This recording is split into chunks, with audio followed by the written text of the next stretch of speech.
Welcome everybody here to the top 5 plays of the week from Esports U, Clutch Key, helping to bring you those top plays, so let's get things started. In Valorant, it's the Loyola Maryland Greyhounds taking on the Army West Point Black Knights, taken to map number 1 on Icebox, and the Greyhounds winning the pistol round, so it's looking good for them to go up 10-4, but with the Marshal, it's MIB Police from the Black Knights on the case. At the same time, but that opportunity won't be afforded. D-Sung, though, could turn this into a rifle, potentially more. MIB Police from the Raptors doing work with the Marshal and might even present a greater threat. Jumping down with the classic, turn into a right-click hero. A Marshal in hand, and MIB Police secures a 4K. Force round be damned. A heroic play from MIB Police, but it would be the Black Knights taking Icebox and winning the series 2-0. Let's go to Rocket League with the St. Lawrence Saints and the Bengals of Buffalo State. Down by 1 in game number 3, and the Bengals are looking for that equalizer in the final minute of the game. Luckily, Jesco decides that, yeah, overtime is probably a good thing going into the last minute. It's hard in order to even think about getting an insurance goal here.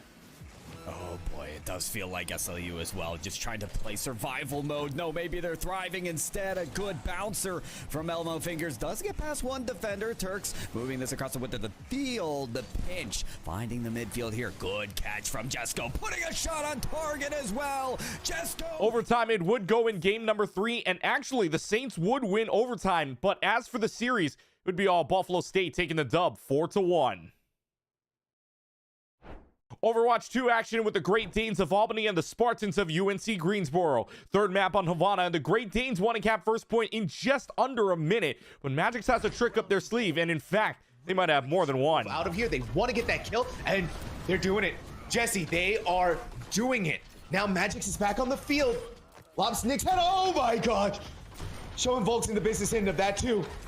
The payload is still being contested, and it's all, oh my. Not only is Magix won a sniper, but the Spartans had a one of their own in the form of a broom, as the Spartans would go on to win the series 3-0.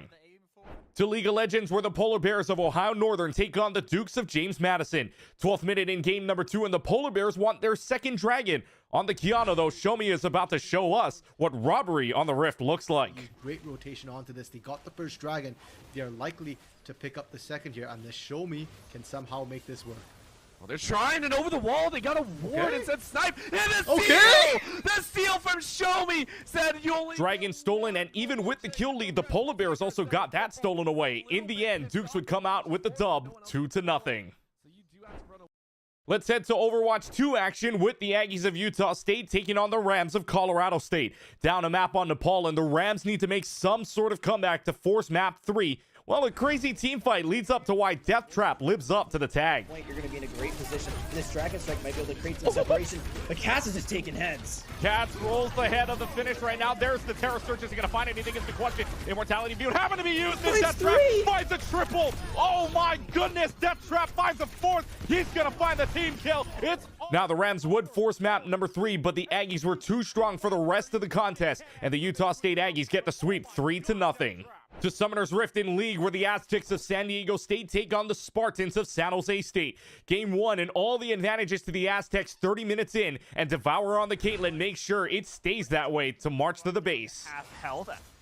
Actually, with the Chaos Storm dropped as well, that might be the go button as everyone follows the rock, and it's not going to be enough off the outset. Goku shut down in the back line, and it's all falling apart for this fight that San Jose chose to take. The ADCs are all together. Piao picked up a kill on the backside. Tabula Rasa's surviving forever. Eventually, the Aztecs would go on to win game number 1, but something clicks in the Spartans, and San Jose would win the series 2-1.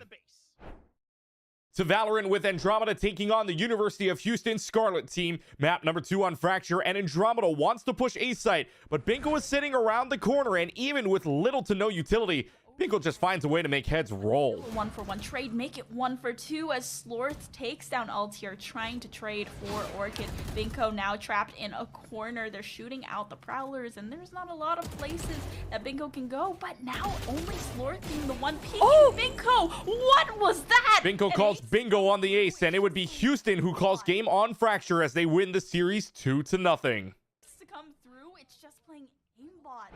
And that's it from Top Plays of the Week from Esports U. Thanks for watching, everybody, and until next time, this is Clutch Key signing off.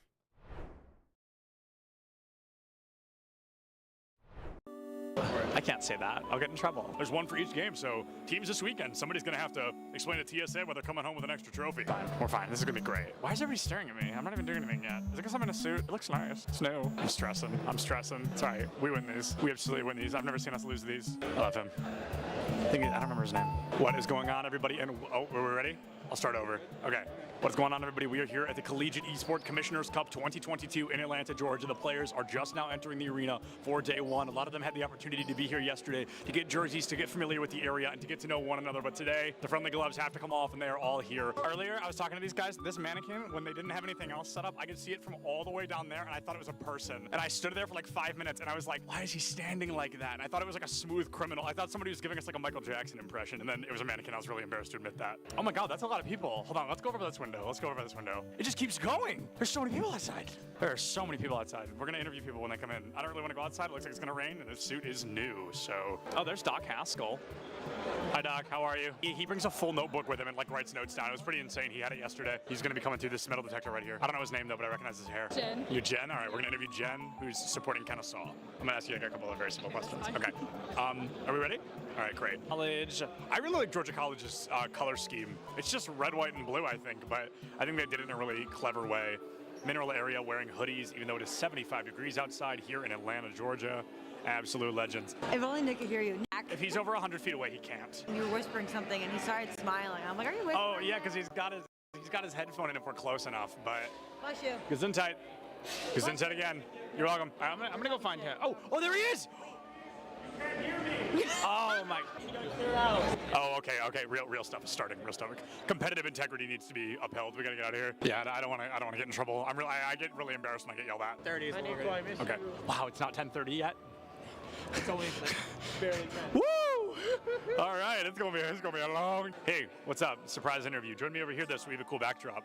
What are we here for? Rocket League. Awesome. I'm not going to ask what school you go to because unless you swapped hoodies, that seems pretty clear. No, you know, I got my jersey on with my name on it. Oh, you do? Show us your jersey. Look at John T. Turbo here. Yeah, that's not his name. I just keep calling him that. Yeah. His name is John, but my name is John Turbesi. Yeah, that's not John T. Turbo. Yeah, I get the message that I'm going to Nebraska where I met you. Oh, that's so crazy. So context, if we're probably never going to use this, but we're going to talk about it. Turbo and I met at a LAN like over a year ago. That's so crazy. What is going on, everybody, and welcome back to the Collegiate Esports Commissioners Cup. I am Septilence, joined by a man I have interviewed probably well over 10 times. It's going to be my good friend Neb, here from Bay State Overwatch team. Neb looked at me before he started his last series, and he said, we are not dropping a map for the rest of the day. And so far, he has lived up to that title. But Neb, is there anybody you're thinking, we've got to get them out of the way, we've got to take them down? No. No? Just looking at it, each fight's its own, every game? Going into it, just taking it as it comes? I have the confidence right now that we're not going to drop a single map. I love Neb because not only is he confident, but he's correct. Bay State is one of the best Overwatch teams I've ever seen. So it's always good to hear. I love the confidence, and I love Bay State, so I hope they do a great job this weekend. So what qualifier, did you win a qualifier to get here? At-large bid. We're looking at Rocket League. We're thinking high odds, low odds. Where do we think we're walking away? I think pretty high. I think we're doing pretty good. Is there anybody that you're looking at, you're like, please do not let us go up against them unless we absolutely have to? I mean, really, everybody's good competition, so. And sorry, what was your name? Ethan. Ethan from Mineral area. Yep. Very exciting. Well, Ethan, good luck. Thank you. We'll see you soon. What kind of pass? A player pass? Let me get you a lanyard. No, you actually have to like tape it to your chest, like really awkwardly with masking tape. Okay. And it's gonna fall off. Yeah. It's gonna be uncomfortable, I promise. That's a guarantee. Okay, cut that, I'm gonna sneeze. Okay, great. I'm great, everything's good. Who do we interview? Who should we interview? I don't know, I'm just here. I need caffeine.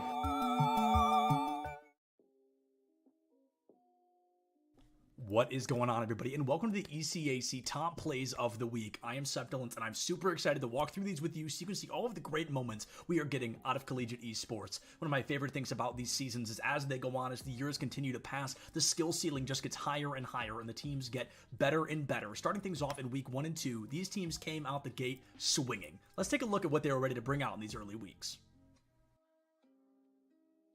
Valorant is a game all about risk versus reward, and Sin from NYIT wanted to show us just how much he was willing to risk to get that great reward of a round win. Sort of forced to pop off, maybe get a little bit more sniper play, but these direct, tight angles make it tough. You have Axorus that actually gets a wallbang headshot onto Prime. Oh, that timing on the paranoia works so well. Yo, give it up for the util, bro. Sin's gonna pick up 3 into the site. It's a lurk on its way from the chamber, but unless you're going to spam through this box, you're not getting anything done, and Panda won't even let him get that far. Super Smash Bros. Ultimate is a game that can be decided in a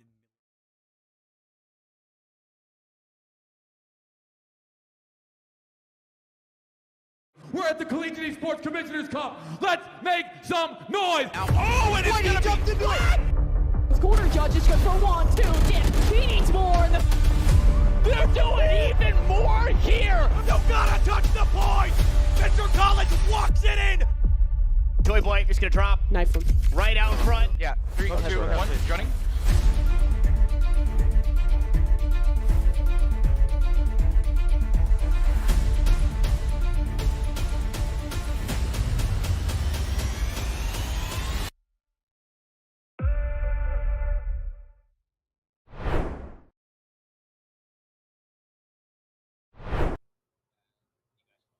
Hello, everyone, and welcome to Esports U. After 8 weeks of the regular season and 4-round playoff bracket, it is finally time. The main event is here, the moment that these teams have been working towards all spring. This is the 2023 ECAC League of Legends Grand Finals between the University of Albany and the Ohio Northern University. I'm Horizon Cast alongside the one, the only, the legendary RMC, and man, I am so stoked to be casting this series with you.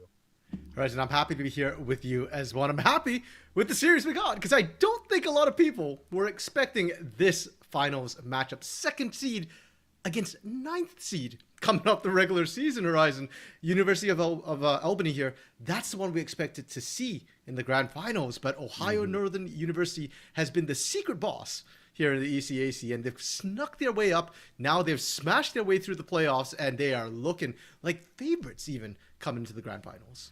Absolutely. For those of you who were checking in the beginning of the season but have kind of taken a hiatus or only just joining us now going, well, how did ONU get here? Well, they made their way into the playoffs and have since just continued wrecking shop exactly the way that RMC said. And, you know, I think I am surprised as well. Looking at the regular season, you wouldn't have thought that these guys would be here, but they've stayed strong. They've improved steadily throughout the season. Then obviously having access to that extra man roster, being able to make those strategic changes has helped them get here. And now that they have continued to keep those changes going into this series, that's what I want to focus on, because this Ohio Northern University team is much different than the one that we saw at the beginning of the season.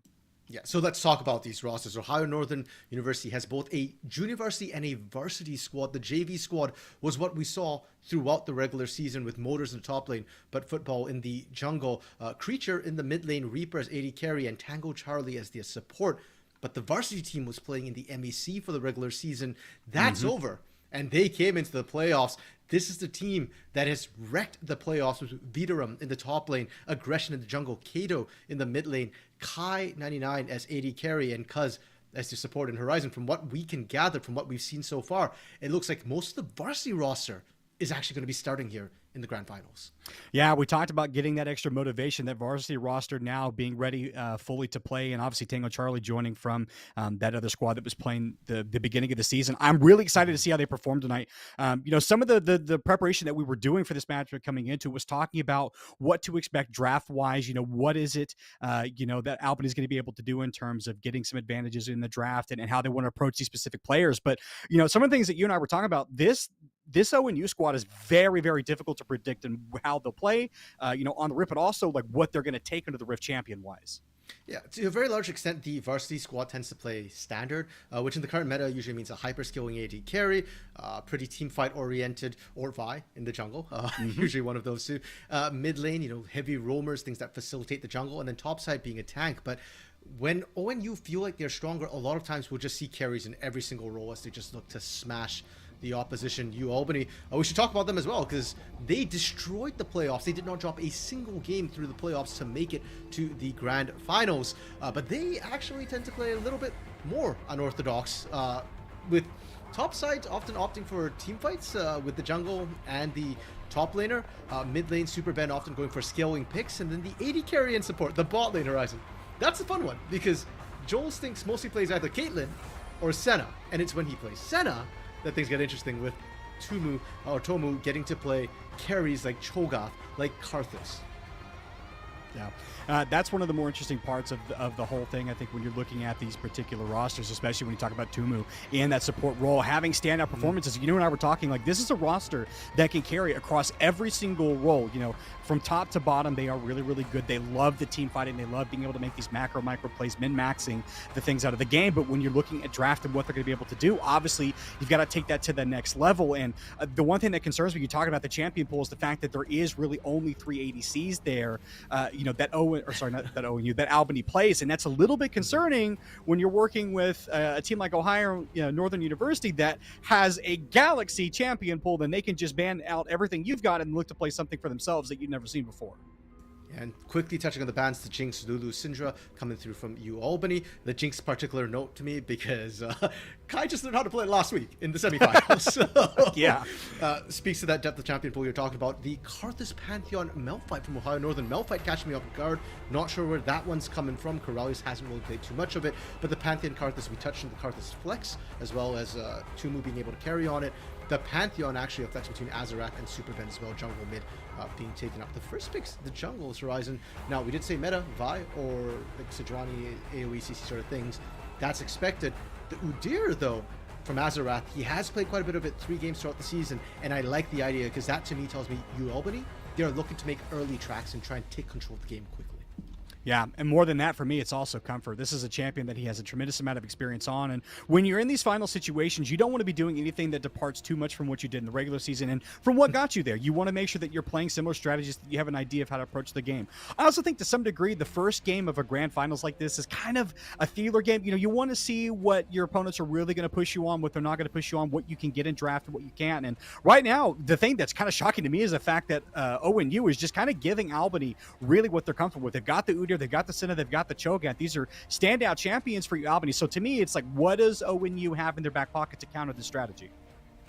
Why do they need anything in their back pocket, Horizon? They're going hit to hit in this game one, and we mentioned it before. If ONU think they're the better team, a lot of times we'll see just 5 carry picks all across the board. And to me, I feel like we're already starting to see that with the GP in the top lane for Wiederum here, one of his most played champions in solo queue, but one that we don't see in comp quite as often because it is vulnerable, it can be ganked, it can be punished, and Albany, they'll get to counterpick, and I'm hoping to see something aggressive that can facilitate a dive with Azarath on this Udyr fairly early on. We've seen lots of level 3 3-wave stacks coming in to punish GP in competitive. Now, Alawi being taken away kind of suggests that the Ziggs, Super Ben's favorite most played champion throughout the split, and 2 hook champions taken away from Tango Charlie. The problem is Tango Charlie, there's other forms of engage. Hook isn't the only one. Leona picked up for that engage. Yeah, and I think arguably with what ONU are trying to draft right now, if you're looking at that GP, they're looking to blanket the area with abilities. They're looking to set up dives in that bot lane. And what better way to do it than though the Cannon Barrage and Solar Flare on top of 2 helpless little bot laners like a Cho'Gath and a Senna that are going to take a long time to come online, that won't necessarily be able to be too aggressive in the early game. So for me, for ONU, this just signals full dive composition. We talked about protecting that GP. Interesting that Albany's wanted to go with the Scion, not necessarily a champion that you would figure would go into the GP because of his trading capability, but does offer Albany a lot of safety, does offer them a tremendous front line, offers them plenty of engage, and is tremendously difficult to gank, but that Silas makes things even more interesting with what the ultimates that Albany have drafted.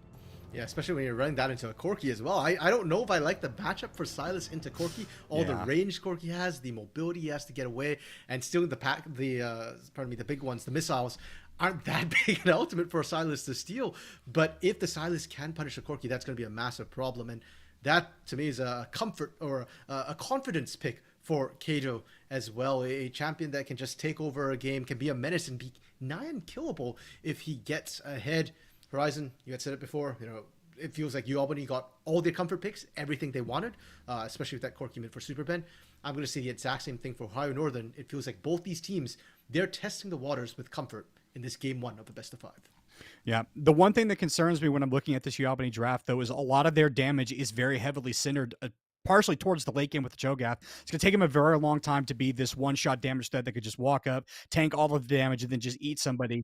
But then also, I think between the Corki, they have to protect him, and I think that they have some tools to do so. But it is, as a whole, a little bit concerning. Whereas if you look at ONU, like they've got tremendous damage throughout the entirety of their draft. GP is going to scale towards the late game. Vi going to start shredding through the tanks as she starts to build items. When she starts to build something like, I think maybe potentially a Stridebreaker, she could look to go. The Divine Sunderer would also be good. But then also, whatever concerns you have about the Silas, mitigated by the fact that you have Zeri, which is this hyper late game scaling champion that eventually will run away with team fights, especially with Crash Down being able to get down in the middle of 5 people. So for ONU, it's spread damage that scales, but for UA, they have the early game tools. It's just, can they make it work and not fall prey to ONU's pressure?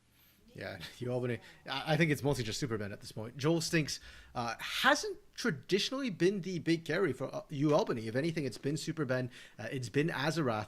And with the Udyr, you're right, the damage profile isn't great. So Albany, it's really about protecting the president, which is ironic when we were talking Horizon earlier about the fact that Albany has the ability to play carries in every role.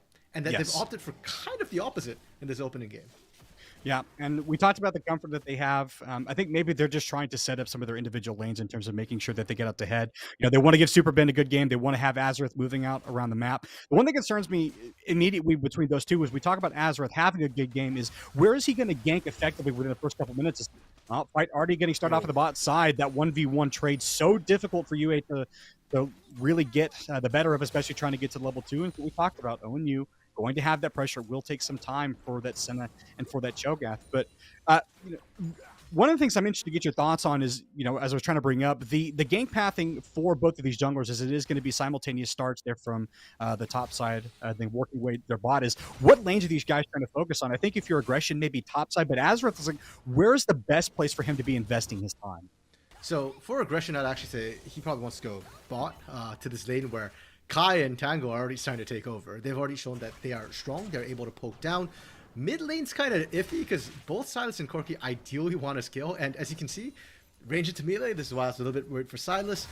Probably a little bit difficult to get those kills. For Azarath, though, the side lanes would be where I think you could gank. But given how Joel Stinks and Tumu are struggling right now in this 2v2, if you're ganking bot, you're relieving pressure. You're not really looking for the kills. If anything, I'd still love to see him go top, try and punish Vidarum a little bit, especially with double Ghost. GP, you can cleanse, you can run away, you can flash. But if Vidarum is pushing like he is right now, that flash is not going to be able to save him from the rundown. No, and even with access to the orange too, it's still too much lockdown time. I do like what Kai and Tango Charlie are doing here, though. They're moving into the jungle, getting some vision. They will see that that red buff is gone, and then with that Scryer, they will also know that he is on the Krugs. I think interesting to talk about your point as well, like, is what happens if you don't go towards this top sign for both of these junglers, because GP left in isolation is just a money printing machine. He's going to continue to pop barrels, continue to get those silver stacks, continue to scale, and if left alone, he will eventually become a split pushing threat that nobody on UA is going to realistically be able to handle by themselves. It'll take multiple people, and so for me, you talked about aggression getting active in that bot side. I think obviously to maintain pressure for Azarath responding to that, I think it's going to be super important that he doesn't just show up, but that he pushes out that lane fully. Otherwise, it's just going to reset and we'll be back to square one. Because Vidarum just TP'd as well. I think it's all the more important, right? Try and punish this TP, these timings to be able to bully, but instead mid lane. Oh, Super Ben. He manages to walk away from that one. It has to expend the flash and the rocket dash to get away, but does live though. But this will mean that Kato's going to have plenty of time to crash this wave into that mid turn, and that's going to burn too. Super Ben's going to lose quite a bit of that, so it's a lot of golden XP just going down as he has to sit there in the fountain. And RMC, we talked about getting active early. That's what you want to see out of aggression going towards that mid lane. Yeah, and considering how balanced the mid lane was in terms of the pressure that was being put down, you love to see that early aggression. And now Kato, the benefit of that is that first you burnt the TP from Superman. He has to go to catch that massive wave that was crashing in. Looked about 1.5 waves there. But it also buys time for Kato to walk back into lane. So now Kato can use that TP defensively on another play, or just use it for lane pressure, trade heavily with Super Ben, go back to base, come back in with full mana and full health, and then at level 6, potentially look for a kill. Now, we've touched on the fact that stealing Corki Ultimate isn't the best, but it does mean that Azarath has to be very careful about ganking the mid lane, or Kato can steal that and then use it to pressure Super Ben even more at that level 6.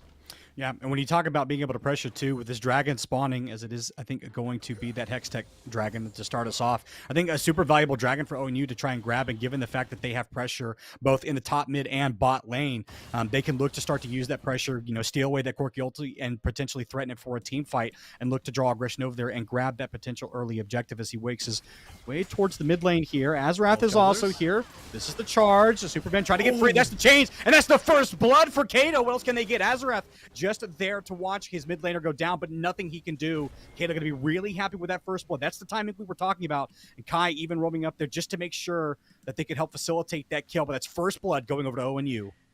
If anything, Horizon, that's even earlier than I was expecting. I was thinking level 6s. They do that before the ults are online. Once the ults are online, Super Ben, anytime he pushes up past that mid lane, if aggression's in the area, just cease and desist. It's so easy to burst down Corki, and more importantly as well, Azarath's timing on that dragon. You were talking it up, Horizon, it just closed. And the other issue you have to be worried about is level 6s. Now, Vidorum has that cannon barrage. If you want to go for that dragon, it's not going to be a 4v4. It's not going to be a 3v3. It's going to have the extra cannon barrage from that top lane. Yep.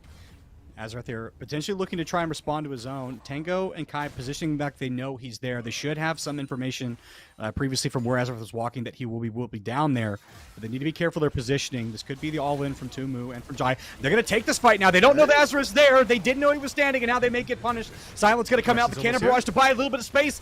Can Kai manage to get away? He's autoing, he's dashing, he's diving away. And now Azrath, he's going to be re-engaged on by the Leona. And there's just nothing he can do. Aggression knocks him down. And Joel will be the next to follow. Kai picks up his first kill of the game. And ONU, they may have bitten off a little bit more than they could chew at the beginning, but they fire right back. I'm getting worried for Tumu. Tumu's healthy, but not level 6, and I'm worried about getting poked down. Horizon, this is one of the reasons why we call him King Kai. Not only is his mechanics absolutely cracked, he actually baited in the engage. He waited, taunting Azarath, Joel, and Tumu to go in on him to buy time for aggression. But also, if you're going to mess with the king, you better watch for the guards. You saw how quickly ONU collapsed in Vidorum as well with the cannon barrage to put down all that pressure. And that was one of the reasons why I said you had to gank top early. Because it's going to get harder and harder to gank bot lane. And you miss that window for Dragon, that bot side is no longer control of you, Albany, unless you can burn cannon barrage from Vidorum first or flat out kill him. If not, that numbers disadvantage is only going to get worse on that bot half of the map. Yeah, and then now Zeri, Kai on that Zeri has been getting everything he needs to continue to succeed in that lane, but I don't expect that will get any better. Obviously, Tumu and Joel are going to be continually pressured underneath that turret, especially knowing that aggression can just come down there and gate them again. There are no flashes, there's no sums that are going to get them out of another redive, so they're going to have to be even more cognizant of that and be careful that, ONU's jungler doesn't come down there. And now what I like, too, I love to see this play as Tango roaming up there with his jungler, making sure that they get vision, that they get pressure on this Herald. Pinging coming down as Azarath, he is going to spot aggression out there, but he doesn't know that Leona's here. Hex flash over. That's going to be the Zenith Blade. He goes CC immune, but it's not going to matter for much longer because Kato is here. He's going to be able to dash over the wall. That's the change. That's the stun. Azarath may not be long for this world. He's gone into Phoenix mode trying to get away, and ONU, they let the enemy jungler step away. No need to chase them any further. No need to overcommit, and their Herald will be the reward. Kai rotating up from that bot lane as well after shoving up just in case anything went wrong, and they might look for this gank onto Super Ben. Tango Charlie, not 6 yet, doesn't have the solar flare, so yeah, they're just gonna walk it off. Or not? Okay, Kato. Oh, I think he's actually really lucky that chain didn't land. I think he would have been disappointed to go underneath the turret and be like, that's not what I wanted. But for ONU, I mean, everything is going according to plan. I mean, they're getting absolutely everything they want out of the map. And that's tragic for UA too, because normally the response to, a gank going badly in the bot side when you think you're going to win a fight is, okay, well, I'll just run top lane. I'll get my top laner involved. We'll just grab the Herald and we'll make a play for turrets. Yes, we lose the Dragon, we lose some kills, but we should be able to respond back. But this time that doesn't happen. ONU, they're proactive. They know exactly what UA wanted to do, and they just beat him to the punch, made sure that they roamed their jungler over there. They can leave Kai down there in that bot lane. He's honestly fine. He's in that 1v2. He's not in any danger. It's nice to get that solo farm and XP, and they end up getting every objective on the map. And so UA now, they're going to have to find another way to start to fire back. They need to start getting active in these ganks. Yeah, and what I love the most is that Albany made the right call by going for the Herald. You just lost Dragon. You try and answer the top side, and we had said before, ONU very strong bot, but top not so much. Super Ben has flash. Ben, aggression, he's taking up the tower. They can continue to dive this. Aggression just going to continue to force to blow the flash. Kato, Super Ben, he's dancing on him. He blew everything. Meanwhile, though, Carolus is ticking down in that zombie form. Yeah, it's just going to be a trade there. It'll be a 1-for-1. But I'm not sure who won out on that one, though, because ONU invested a lot of resources to try and grab Super Ben. They invested 2 flashes and an ultimate, and Super Ben walked out of it. Yes, he doesn't have his flash of his own, but he got to stay in the lane to farm up a little bit. He's going to be teleporting down now. So UA at least finding some way to come ahead. No, Kai's just going to walk on out of there. You can't get the king like that. You got to be hitting from a little bit farther away. Kai says, yeah, nice try, guy, and he walks himself on out of there. The disgusting part about Zarya is as long as she's got one sort of mobility summoner, she's safe. Azarath Ooh, didn't get the blue buff. Aggression, nice smite timing, says no, not today, and Azarath doesn't manage to get it. But that will be a poor consolation for his bot lane.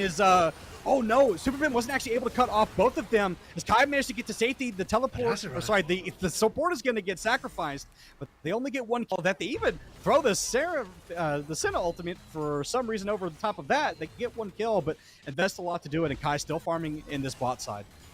Okay, good play from you, Albany. I was a little bit concerned that Azarath was going to trade back, and then it's net neutral for both these teams, which is not good for you, Albany. We see the Dawning Shadows come out as well. It's just to dissuade them from chasing Azarath down because he got so low on that play. But this is what you, Albany, needs to do. Continue to be proactive, and I think they played that really well as well. Wiederum was kind of being pressured as well by Corellius, and they just didn't really want to call down the Cannon Barrage to save Tango Charlie. So you Albany now know, if you go for that bot lane, if you go for Tango Charlie, that's probably the easier kill to get, and they will abandon the support into the mid lane. Cease and desist is back up, Super Ben. Aggression, he dashed over the wall, but there's nothing finding there. So I think Super Ben he's kind of figured out the pattern here. He's like, all right, I haven't seen the jungler on the bot side in a while. I'm pretty sure he's hiding out in that bush. And you can see it too in his posture. He's playing towards the other side of that turret, not wanting to get caught between a rock and a hard place. Wants to be able to use that carpet bomb to walk away. So good positioning, good awareness right now, I think, from UA's mid laner. But they still have some work to do to get back in this game because they are roughly 3K gold down on 2 now as it tips back over. But a lot of that gold is starting to come out from some of these individual CS leads, particularly in that top side. That is probably the most egregious difference in the entirety of this game. We talked about Wiederum being a gold printing machine on that gangplank. Well, it is in full swing, and he's starting to get his pockets full of that extra gold. Oh my! They're sending 4 members into the mid lane for Super Ben. Is this necessary? Oh, this is going to start to feel like he's about to get a little bit bullied. They're even popping the Herald. They want to get this Corki. They're like, all right, we're done with this one. And going to possibly be checking this out. As Azarath is going to be able to respond here. That's going to be the jump forward from aggression just to dissuade Azarath from going any further. Wiederum, though, he's still tanking. Tubu is going to devour him under there, and Wiederum is going to be the next to go. Azarath slays Tango, and ONU, they overcommitted. They wanted to get the Corki, but they got way too greedy. You want to talk about egregious, Horizon? That was egregious from ONU. Like, the setup was massive overkill to commit multiple members there. And I think everything went wrong when Wiederum ended up tanking the entire time. Aggression underturned again. He's not even going to get away from that one. Super Ben's going to get his revenge. You gave me once, twice, 3 times, but nobody gets me a 4th time. Kato, he's going to be surely the next to fall here. Azarath's going to take that one. And all that investment to knock down the Corki, and they end up giving over 4 kills. RFC, that's not what's supposed to happen. You're supposed to kill the Corki. Well, for you, Albany, it's all the plan, I guess. They somehow bounce back after a really rough early game. Yeah, they somehow mind-controlled ONU into doing that. The extra 2 kills from ONU. That one really boggles my mind from Aggression and Kato. You already know you lost that fight. Why are you sticking around? And maybe you're trying to stall them from doing Dragon, but the rest of your team's not in position to come back in. The spawn timers are too long, and you, Albany, 4 kills plus a Dragon? Yes, please. Now, it is worth noting that despite all of that, if you look at the gold, you Albany are still behind. ONU are still up. So for ONU, this just slows down the speed of the game. They're still okay. They're still doing fine. And if anything, they just need to reset and continue playing the game slow. The scaling is still very strong in your favor. You Albany are the ones, pardon me, who need to take advantage of the momentum swing and keep pushing right now. I want to see Azarath. I want to see Corellius moving around. Next time that unstoppable onslaught comes up from that top lane, I'd love to see him be the first one to get a gank into the mid lane for a change. Help out Super Ben. Yeah. And, on that topic in terms of making sure they continue the momentum, we're going to start to see these 2 item power spikes come through here. The next couple of minutes, Drac will be spawning in 4. And RMC, I'm interested to pick your brain, on that 2 item power spike, given that these guys probably just stick to traditional builds for all the champions. Like, who are you favoring in that mid-game, 2 item spike phrase?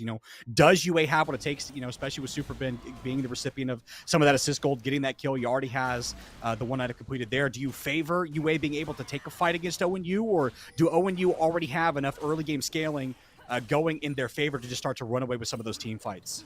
I mean, if both teams hit the 2-item power spike at the same time, it really just comes down to how they pilot these compositions. Both of them will be pretty strong. The difference is Albany kind of need to get the poke with the Corki, and they need to be able to drive out the GP. But for now, it might not even come to that, as the invades coming through repeatedly. Azrath has no flash. Yeah, Azrath's going to be immune to the CC, though, so he will be able to walk out of there. Again, a lot of investment being shown by ONU, trying to get these wraparounds on the specific members of UA and not really finding much to do it. They have the second Herald. I would like to see them potentially use that bot or mid lane. I think that's the best place for it. Reedrum doesn't really need that to go to the top side. He will continue to have control of the 1v1. I think there's more gold to be gained by putting it onto Kai or perhaps Kato. But honestly, I think the bigger thing for that is just to break open one of these turns so they can get some extra movement around the map. And then especially if you use a bot side, you can move that GP down there, give him a super long lane, and give him guaranteed farming time to just continue to scale. Yeah, and I think part of the reason why they're hesitating as well is because the hyper long lanes do mean you're open to ganks. And ONU has done a great job in the early game avoiding Azarath ganks into the lanes. A lot of most of the kills come from the skirmishing that has kind of gone south, less so from the ganks. So ONU, like we said, they're kind of going to take it slow. So back to your original point about the 2-item power spike, it just comes down to which carry stays alive better. If Super Ben stays alive, Albany, they're going to be okay with that. So it's less about the spikes and just more about how they're going to play it out and what tools are available to try and lock down these carries. ONU, with multiple carries like Vidaram and Kato, even if Kai goes down, it's not the end of the fight, and there's so many more targets that Albany need to be able to find to win the 5v5s. Yeah. Well, let's talk about UA even trying to lock down Kai in the first place, because a lot of their CC is actually fairly non-committal. They're super reliant on Udyr getting a stun, on Sion landing that unstoppable onslaught to make sure that he lands a CC alls. Hold on, fight in the mid lane. Azrath, though, he's got the damage. That's the Phoenix Circle going down. Kato going to be able to walk away. It has the Corki bombs to continue to poke. This is what we were talking about. But Tumu's here to help them push it out and to sway Kato from fighting any further.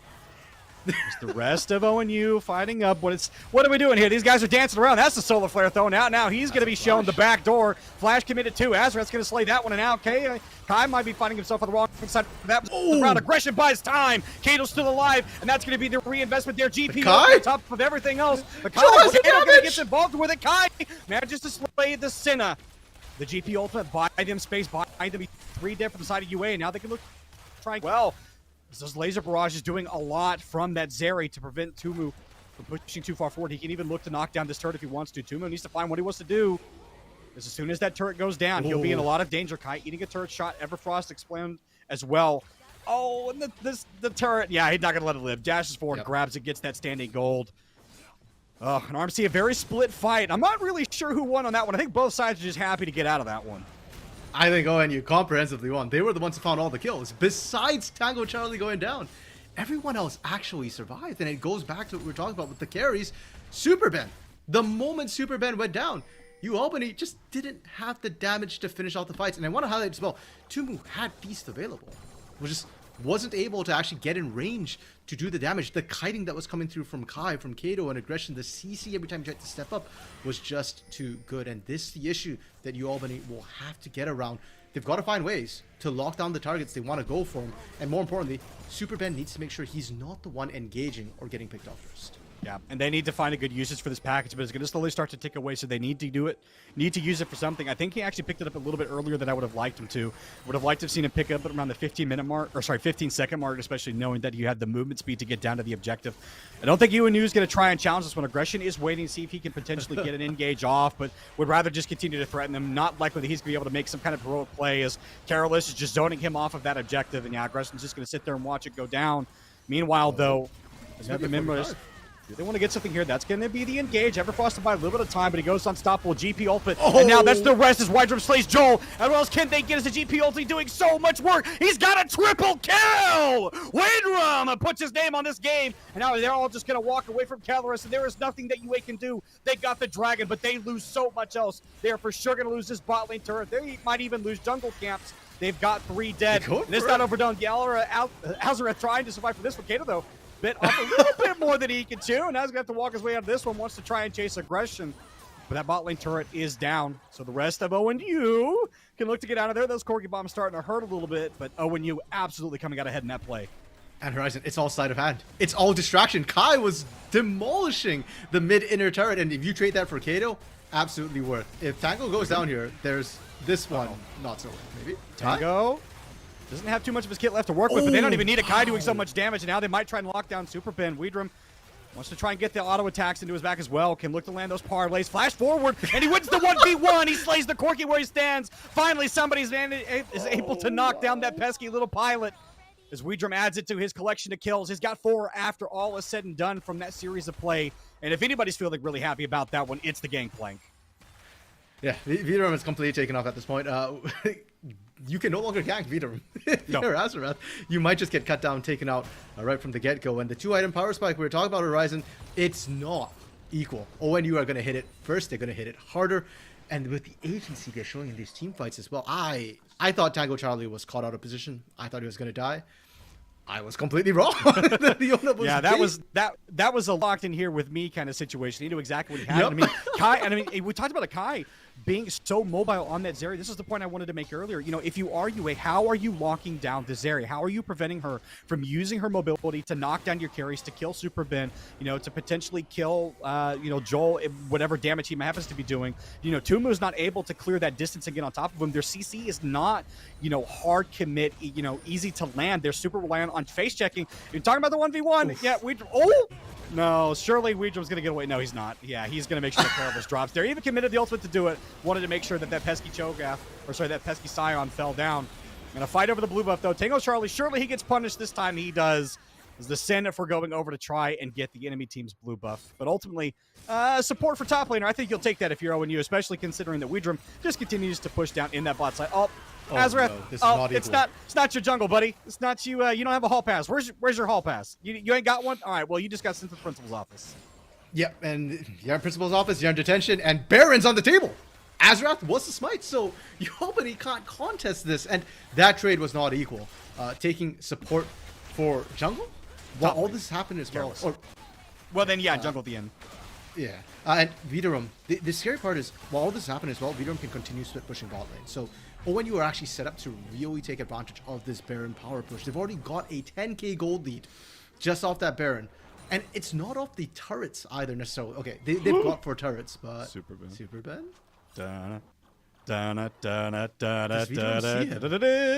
He knows that Weedrum is there. No, it doesn't blame the barrel chain of time. I guess was thinking that maybe that Super Ben was going to push up, but didn't take the opportunity when he had it. Sees that the Corki is in fact gone and will now go back to farming. Yeah, but he's still there. He's still pushing, and he's got Baron buff this time. So somebody's got to answer bot lane. While ONU, they're getting free push in mid on top as well. And we talk about Veedram as a massive split push start. Let's not forget Kato. Kato has died a couple of times, but they are not 1v1s. It's usually 3v1s. It's Kato being corralled into a corner with Albany just collapsing in. So who's going to answer that split push from the sidelines? Yeah, and it's going to have to be, UA trying to find something here as it's a 1-for-1 in the end. He still manages to trade even in that one, and meanwhile on the top side, they're going to continue to dive careless underneath that tower. Kato goes underneath aggression, taking the tower for just a minute. Kai continuing to put the damage in that structure. Now that it's fallen, the rest of UA is going to have to find a way. Aggression goes in. Will he get punished for it? Yes, he gives his life to get the shove, but meanwhile, though, it's still 3 strong from top of ONU. They want to continue to shove these minions in, but they have no GP in the bot side, so they will just back off. Well, I guess it's on brand for aggression. Perhaps a little bit more than we needed, and that's huge for Albany, because finding the kill onto aggression there does mean that they stop the push for now. ONU have to be careful pushing up. They have a numbers disadvantage. Veedram still did for 10 seconds, and the TP won't be up as well. So this might actually be the last effective push ONU get. Dragon is spawning though, so even if ONU can't get any more turrets, they can always set up for this dragon fight. And we saw what happened in the last dragon fight. ONU, they were very patient. You get dragon, we get 3 kills. You Albany have to be very careful approaching this one. Yeah, well, the best way to win that fight would be to see if they can get a kill onto one of the members of ONU when they do so. Kato, yep, if you want to talk about punching your tickets and get an easy objective, that would be the way to do it. But ONU, though, they may still fancy themselves a potential contest here. GP ulti is available. All of the big ultis are available. Yes, it sucks to not have Kato, but they may still be able to do something here, or do they favor just trying to split off? They need to make a decision one way or the other. You don't want to just sit here and watch this go down. You want to be getting something for your time, maybe a potential re-engage here. That's going to be the package over the wall. Super Ben going to maybe be able to catch off the GP on his own. Weedrun, though, has a tower to play under. He's going to pop the pop the GP ulti behind him, but that's not going to be enough to save him. It's still 5 strong here in the jungle. Aggression trying to get on top. Super Ben down. That's the crash down to Kai. Can he go to work? Can he get the autos in? He's able to do so. It's a double kill. He's got free time to fire. There's no one on top of him. Nobody can stop him. No one can get rid of this Zeri. He's got a triple kill, and now he's on a roll. Going to be a potential pincer. He needs to knock down Careless. He gets it. It's a quadra, and they know that Azareth is trying to run for his life. He has the ability to find him. Oh, but won't be able to chase for the pintle. He'll have to settle for the 4 kills, and look at it. No, he doesn't want to settle. He wants to get this. RNC, he's on a mission. He has to knock down this Udyr. He wants to find him. That's going to be the blast cone going over. It's mission impossible. Can they manage to find him? Aggression, they're looking. He's going to dash over. Oh, does he get the recall? Aggression. Oh! They might be able to do it. Oh, we've been holding our breath, and now it's going to be Kai coming over the wall, but he needs to get it before... Oh, it's not going to be the Penta as Joel's respawn. Azareth's leading him on a merry chase, but eventually he will die. Someone's going to stop this Udyr eventually. He's getting away! All he can do is run. He can't get away with it. Somebody got to punish this man as Aggression tried to catch up to him. He's got people running after him. It's ring around the rosy. Someone eventually going to put this Udyr out. It's the ultimate commit just to knock him down. But he's still running, and he finally gets it. The Senna ultimate comes in too late. It was a 1.5 minute chase, but eventually ONU knocked down Azareth. You know what? That might just have saved you, Albany. There was 20-second death timers. 4 members did. If Kai was able to get to the fight, maybe they actually end the game. As it stands, though, you Albany don't lose too much. Weederum in the 1v1. Decimating Smash just going to take away a little bit of his health, but there's not a whole lot that Careless can do. Zombie form not going to be able to catch up to him. Parlay just going to knock down the health bar as well. Aggression going to knock down the rest of what remains. And now ONU, they can get back to the important business of knocking down structures in UA's base. And Kato just slays Tumu underneath the turret. Health be damned. He says, I don't even need it. I'll just kill you right where he stands. And now that's going to be 3 dead for the next 20 seconds, at least for UA. They're going to start to lose even more of this base because it's a full court press here from ONU. RMC, this might just be the final nail in the coffin for this first game. All the work Azareth put in just got undone by those picks right there, because now, like you said, they're able to push in on multiple fronts as well. Look at Kato just doing the right thing and trying to end the game on that top side. Kai walking into turrets. Yep, this may be the final fight that ONU need to win. As Superman forced to carpet bomb himself away, needs to try and survive if they wanted any hope of holding on to it. A couple seconds left on Joel and Tumu. ONU, do they want to try and push for the finish here, or do they just want to get 3 inhibitors and walk out? 30 seconds still left on the jungler for UA, though, so they will be depleted in fighting power, depleted in some of that crucial CC that they need. ONU continuing to push in, grab this last inhibitor, likely just going to walk out, as it is only about 15 seconds left on Azareth. They're just going to collect a couple minion waves. Dragon going to be spawning in about 1 minute and 50 seconds. So RNC, unless they favor themselves a full fight, 10 seconds left on Azareth. That was a solar flare. If that had landed, that was probably going to be their go button. Yeah, and for ONU, I mean, even if they back off, how far are they going to go? There's nothing for them to take. It's 15 seconds for Baron, 1.5 minutes for Dragon, and they've got double supers pushing in. So they're still trying their luck right now, see if they can find any pick. Kai gets tagged up, but not enough, and it's Aggression going in again. Yep, that's going to be double ultimates committed there from the carries of ONU, and now they're just looking to get the rest of the fight. Azareth, though, going to slay Aggression where he stands, and now ONU, they got to get the rest of the job done. Kai on the backside wants to try and get some more damage, but Reedrum, meanwhile, is going to slay the Udyr, who's trying to run for safety, but there's nowhere they can go. It's a double kill for Kai, potentially a triple, as he manages to knock down the Scion underneath the turret, and they may fancy themselves a fountain dive. Careless trying to get him to go away, saying, hey, get out of that base, that's not yours, but it all belongs to ONU. The base, the map, it's a 1-for-1 trade. Super Ben manages to slave a little bit of his ego and get the kill, but it's a consolation prize if ever I've seen one, because that final turret's going to drop, and so will the Nexus. ONU, they've won this first game, and they put their mark on this series. Can I just say, that was Kai's first death of the game. He could have had a perfect game. Oh, they got him. Kato avenges him. Kato avenges him. But Kai, come on, man. You could have been 12-0-6 instead of 12-1-6. And, you know, Horizon, this was why I was a little bit worried when I saw the Jinx ban coming through. Like, I understand and I respect why you're banning it. Jinx is incredibly strong in the current meta.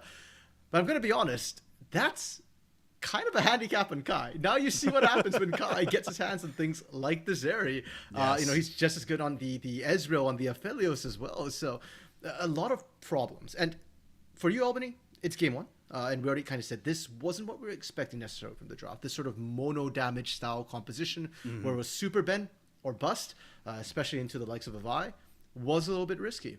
Backfired. And going into the rest of the series, because, hey, they've got at least 2 more games.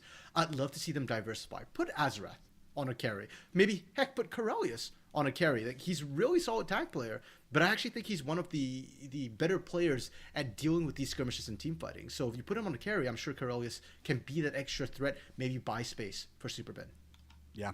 Well, we'll have to see what adaptations UA will be able to make when they come back in the second game. Or do ONU already have the recipe? Do they have everything figured out? There's only one way to find out, so don't go anywhere because Game 2 is coming up right after this.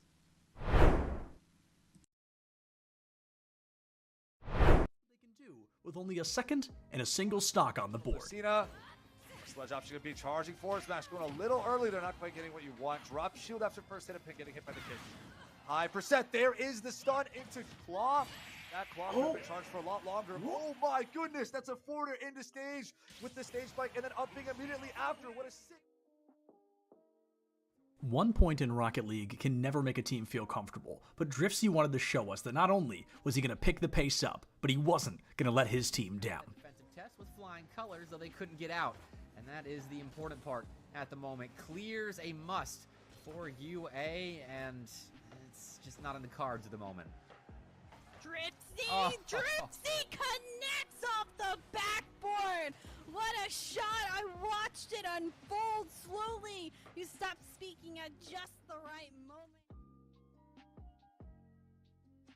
Valorant is often called a team-based shooter, but sometimes it can't just be about the team. Sometimes you gotta have those hero plays. Spec wanted to spray and pray and was actually able to save the day for SVSU, tying up the series 7-7. Hard B push here, 2 Omen smokes coming out. 1, oh, Spec just finds 3. What? Spraying through the smoke? Oh, one Spec, that's not legal, man. That's not legal. This is match day 2 of the ECAC League. You can't be doing that right now. Spec just goes with the call. Here in this clip, Fanshawe finds themselves with their backs against the wall, 20 seconds left on the clock, and they're desperate to take down Wake Forest. They don't have anything to get through this team, they don't have any weapons on the field, but with Jackie Moon in the wings, at least they had a sniper. Apparently. Guys gonna believe all the shots. Oh, a sniper! Jackie Moon from about midway through. What a shot right here from Jackie. Wow, good eye sniper. Yes, sir. Jackie Moon puts us on the right side. A little bit more to the left. This one would have been... Here in this clip, we're going to get a great moment from a Pac-Man, and as a Pac-Man player, I was super excited to see it. We're going to hear a lot of praise from our commentators giving Mosey those compliments of choosing Snake against Pac-Man, a great counter pick. They were super excited to see a Snake on the field, but even without their blessing, Trollery does not yield. Approach, but like you said, he's trying to play this safe because losing his stock right now for Concord would be really bad, and, well, a little bit of commentator's curse there. We kind of willed that one into existence. Oh, man. Oh my goodness! What? Now I know what you're thinking. Oh, Septilence, how could that be all we got from weeks number 1 and 2? Please tell me there's more. If you like what you saw, you've got to go check out ECAC Esports on all social media platforms. Please, sit to the table. It is great collegiate esports week after week. On the bright side, folks, this is just the beginning. We've got the whole rest of what is guaranteed to be a great season ahead of us. Thank you so much for joining me for this recap, and I'll see you on the next one.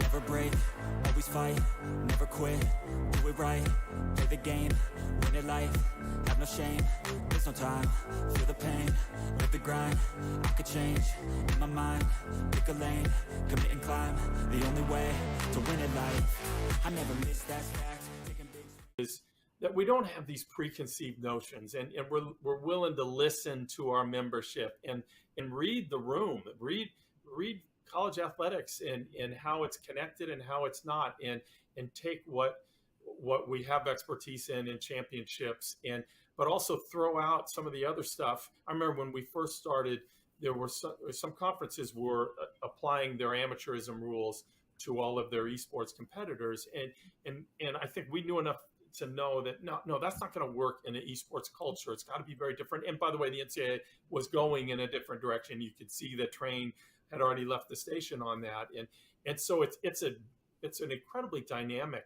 area and ever changing, and will continue to change. And just as we didn't know when we started what it's going to be looking like, I think similarly we still don't know what it's going to be in another 5 years. I know enough to know that all of us are still going to have a thriving esports program that's doing a real good service for our members and for our competitors. But we still don't know necessarily what some of that is going to look like, and that's pretty cool about it all. Let me ask you this, because you all are used to dealing with your athletic directors, and each of them are dealing with what's in front of them in their athletic departments. My guess is at least some of your schools are that this is not necessarily operating within the athletic department. And can you talk about how you navigate that in a conference office, and maybe the best way to handle that, or do you have preferences? Do you try to steer them one way or the other? And just talk a little bit about that, if you don't mind. Sure. The majority of our schools are not under the athletics umbrella. We have one institution that perhaps by next year will be under the auspices of athletics, but most of them are in other departments across campus. Right. One of the things that has helped us is that we have support from the president's office. And so in order to participate in Mountain West events, you have to have an adult non-student administrator that oversees that, the eSport program. And that's where we get assistance with, eligibility checks and, what, please complete your roster, things like that. I don't know in the future, and it depends on, who's sitting in the athletics director's chairs, whether or not more esport teams will go under the umbrella of athletics. And I'm kind of indifferent in terms of whether it should, because I don't want esports to go down the road that some conventional sports have gone down with the NCAA. So we have a unique opportunity to kind of craft esports in a way that fits what esports is, as opposed to trying to fit it into a conventional athletics box, so to speak. Right. I think the success of our program and getting participation is exactly that. The fact that we're not tying it in necessarily to athletics and NCAA eligibility. Like Carolyn, we probably have 3 or 4 schools that are under athletics. And I know it puts them in a difficult position sometimes trying to make some decisions. I got a request recently to consider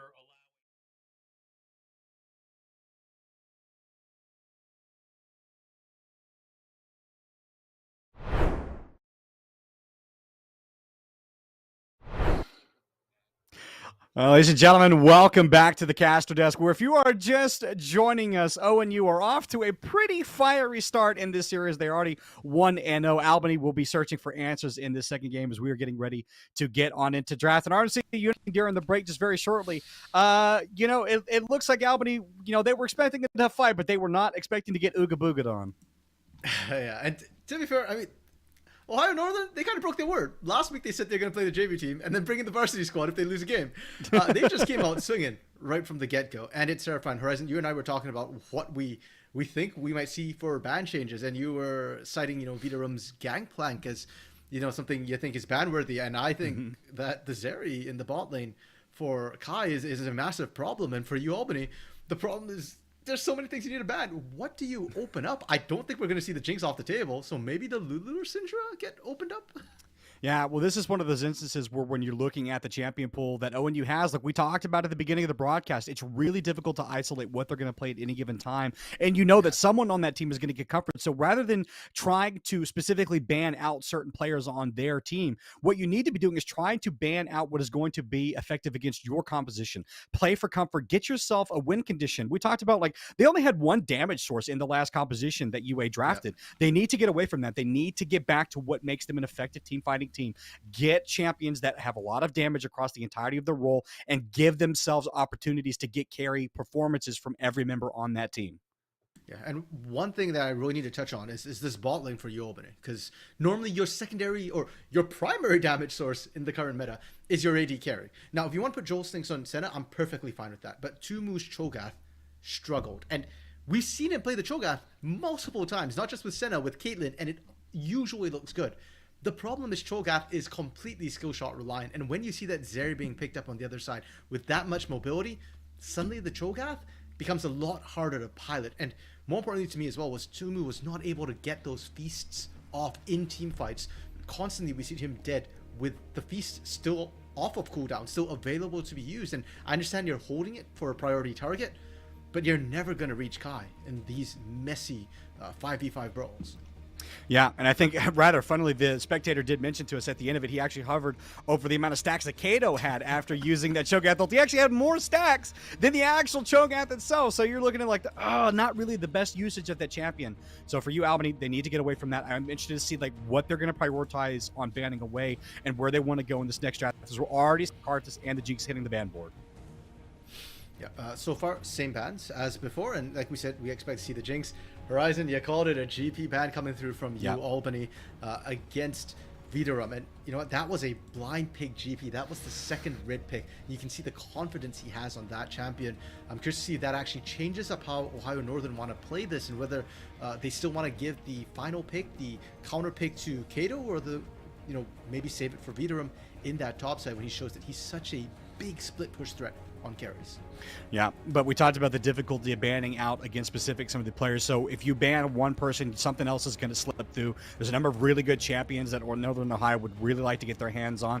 If you're looking towards that, that bot lane for ONU, I mean, they've got a number of champions that they can play. The Ocean is still available for them. I mean, Varus, another strong champion that we can see a lot of. Caitlyn, Lucian also still available. I do like that Albany's trying to give themselves a little bit of potential team fighting capability in the mid lane by making sure that their mid lane pick is covered. Banning that Syndra, I think, is a good idea just to keep that out of Kato's hands. But you know what? If you let if you ban one, thing else is going to get. Albany, they're going back to that Udyr. I think that's purely comfort for them. I like it in the sense that it gives them something that they know how to play. What is Northern Ohio going to answer with? What else are they going to use to help punish that Udyr's, that Sejuani already being hovered? Okay, that's a bit of a change and a surprise. I mean, for Ohio Northern, if it ain't broke, don't fix it was what I was kind of thinking. And aggression sometimes over-aggressed, but that wasn't the champion. I thought the Vi was a great pick and what it could do. The Sejuani, though, more defensive, more team fight oriented, and Irelia. Okay, so this was the part of the draft last game where Vidarum picked his gangplank, but Vidarum's not the Irelia player on this team. That's actually Kato in the mid lane. Now, I don't know if they're picking it so that they can potentially flex it, but I do like Kato picking it because Superbench champion pool traditionally is scalers who don't do that well in lane and will struggle against the likes of Irelia. I'm very curious to see what Superband has in attack to answer this Irelia, because if he doesn't have something, then they might need to put that Irelia on the ban list as well. Yeah.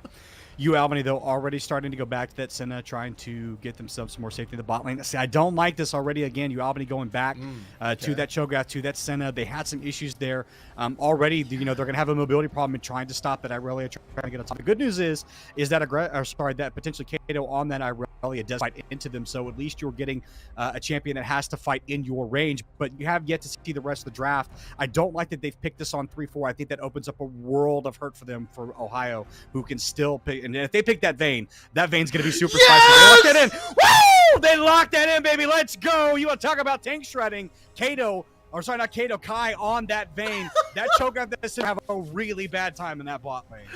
Yo, somebody go get Orbital, man. Orbital will scream for this. And Kai said, if they play Zeri, he'll play Vayne. He thinks that's one of the positions you can actually play the Vayne. He found another one.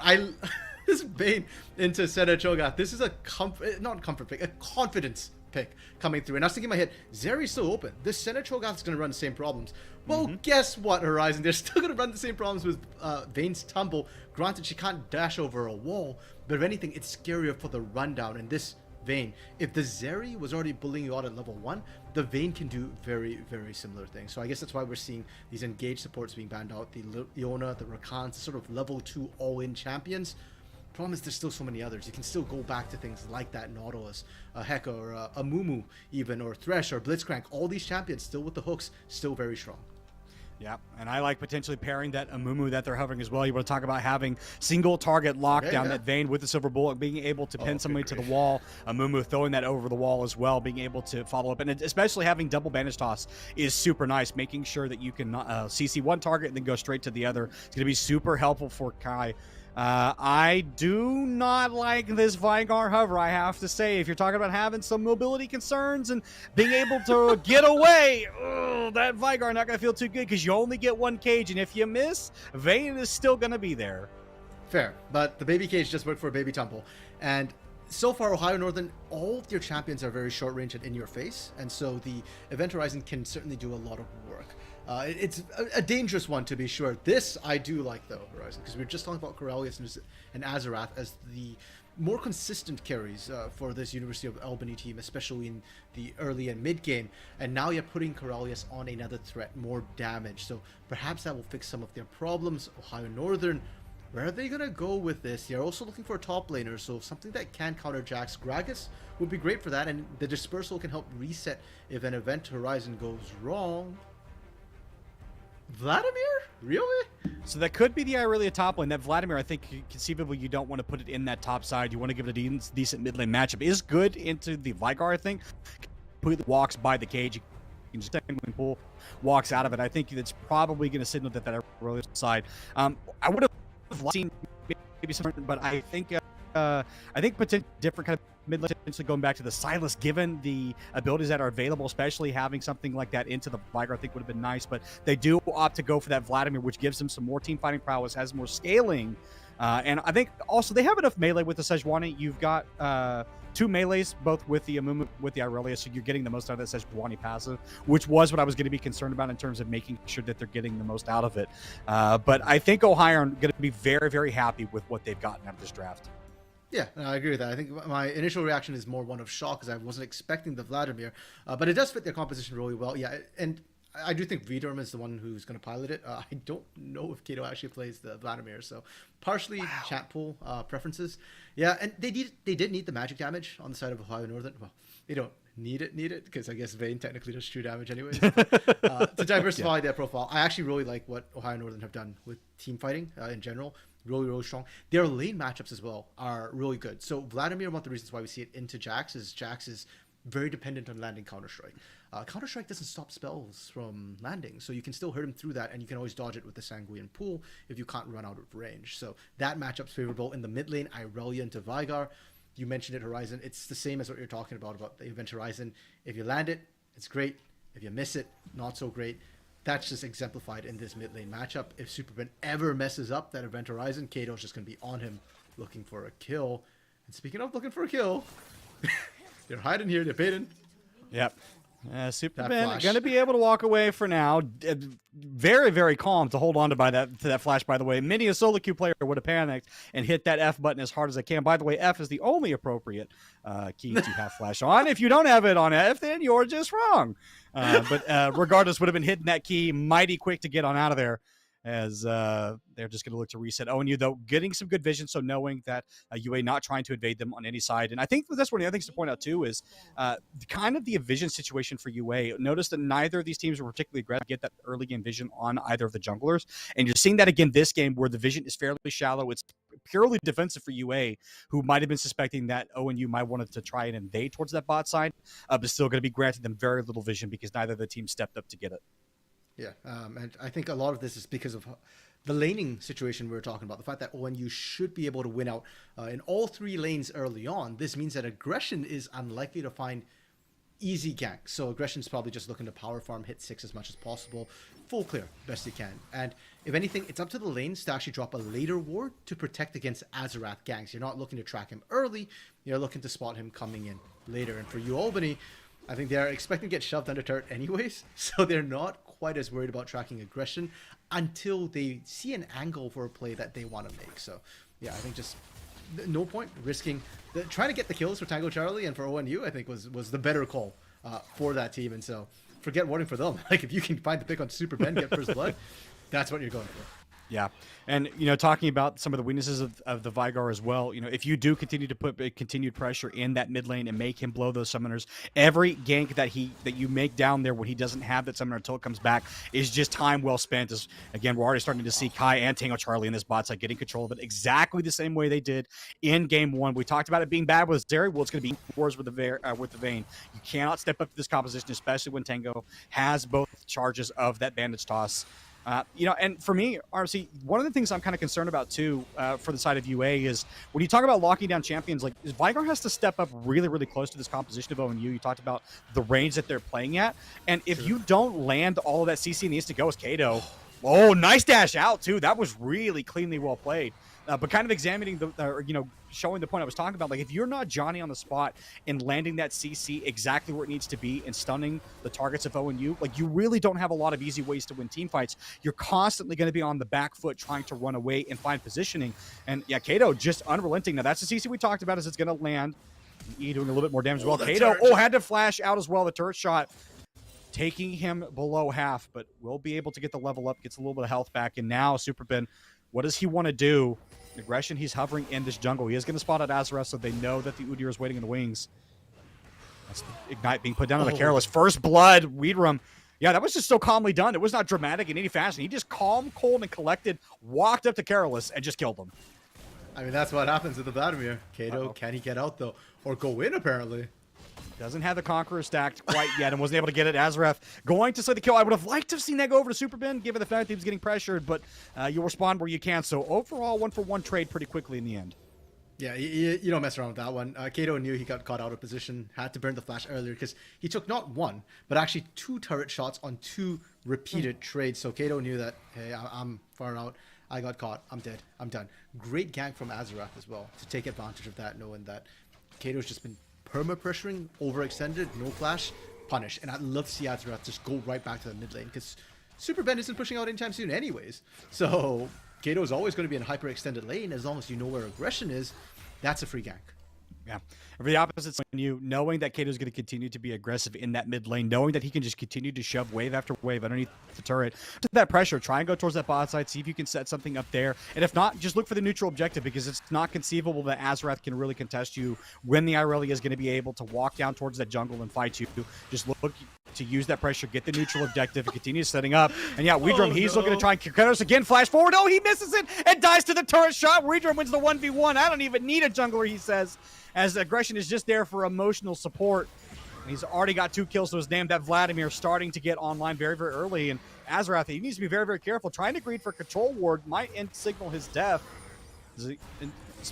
Sorry, the Observer going to put us back there. One more E would give the stacks there. So Azareth just says, I'm getting the hell out of here. That control ward ain't worth it. 25 gold, not worth dying for. And I would tend to agree with him. So does lead with his life. But man, Weedrum in that top side already getting work done. Yeah, and for Azareth, this is why I was okay with the Udyr first pick. He can do a lot with it, and he's been a huge annoyance for ONU. That was a 1v2 situation where Weedrum was kind of just being pulled back and forth. They're not sure if they want to full commit onto Azareth, which is great for Azareth, but it still doesn't fix the problem that Corellius has, which is he's losing the 1v1 against a Vladimir. And Vladimir is not normally a champion in the early game. He's kind of just a caster minion, really. He's just trying to CS up till he gets that first item, and then he can start to make plays. If you're dominating before that, it only gets worse from there. Oh, that Event Horizon, so close. Yeah, if that had landed, that absolutely would have signaled Azareth to go over there and help get that gank down in the mid lane, especially knowing that Kato still doesn't have flash. RMC, there's an example I want to use to continue your point about this Vladimir. When you're UA, especially in the early game, what you want is for Vladimir to just be a bottle of ketchup. What you don't want is for him to be spicy hot sauce like he's becoming right now. He has access to the level 6. He's going to continue to bully out Careless in his top side. That's a lot of minions that he's going to lose to the turret. And if you're talking about Scoville unit of hot sauce, is Weedrum, he's just going to die. Oh, he dies, but it's a 1v1. They end up killing each other underneath the turret, but his point is made. He's got a 3rd kill, showing that Careless, there is nowhere that he can stand, that he'll be safe. And that spot, hot sauce is getting a few more peppers added to it. Into the bot lane, both junglers are present. No 6s in the bot lane just yet. This is a bait, though. This is exactly what happened last time, but we saw this go against UA. Will it happen again, though? The Vayne not quite able to get the damage done, but will on the backside. Exhaust doing so much work, but now Azareth got to get the hell out of dodges. One more auto is One going more. to end it, and Oh. it does. And now Tumu surely will be the next to fall aggression. Just trying to live, doesn't able to do so, but it won't matter because this will be the third kill for Kai in that bot It's a side. triple. That's a triple for the ONU ADC, and he will be feeling right fine and dandy after that one. He's got so much gold to spend. He's gonna back nice and happy. That is 2,300 gold. That might be a. I'm not sure if that's the mythic bot, but no, that's. I want you, if you could just direct your attention to the bottom corner of your screen on that second line on the right side. There's a Vamp Scepter into the inventory. Is Widram? Oh, can he manage to get the auto attack? Yep, his aggression he dodged. showing up here. One more auto would do it to get the stun, and he manages to get it. But now that's about all of he's got. Doesn't want to invest the ultimate if he can avoid it, and is just going to let Tango jump over here. I'm not sure that they really needed to do that, as Careless though is just wasting time, but eventually will fall. Aggression gets the kill. But as I was going to say, back to my original point, because it's very important to make, there is a Vamp Scepter in that Vayne's inventory. So, RMC, you know what that means? Build complete? Build complete. 1 item power spike. That's the Vamp Scepter. You're never going to kill that champion again. I feel like that's true for multiple champions on the ONU side. It's the same thing for Irelia, right? The moment the Blade of the Ruin King comes through, that's it. 1 item power spike, your build's done. Your full build as Irelia.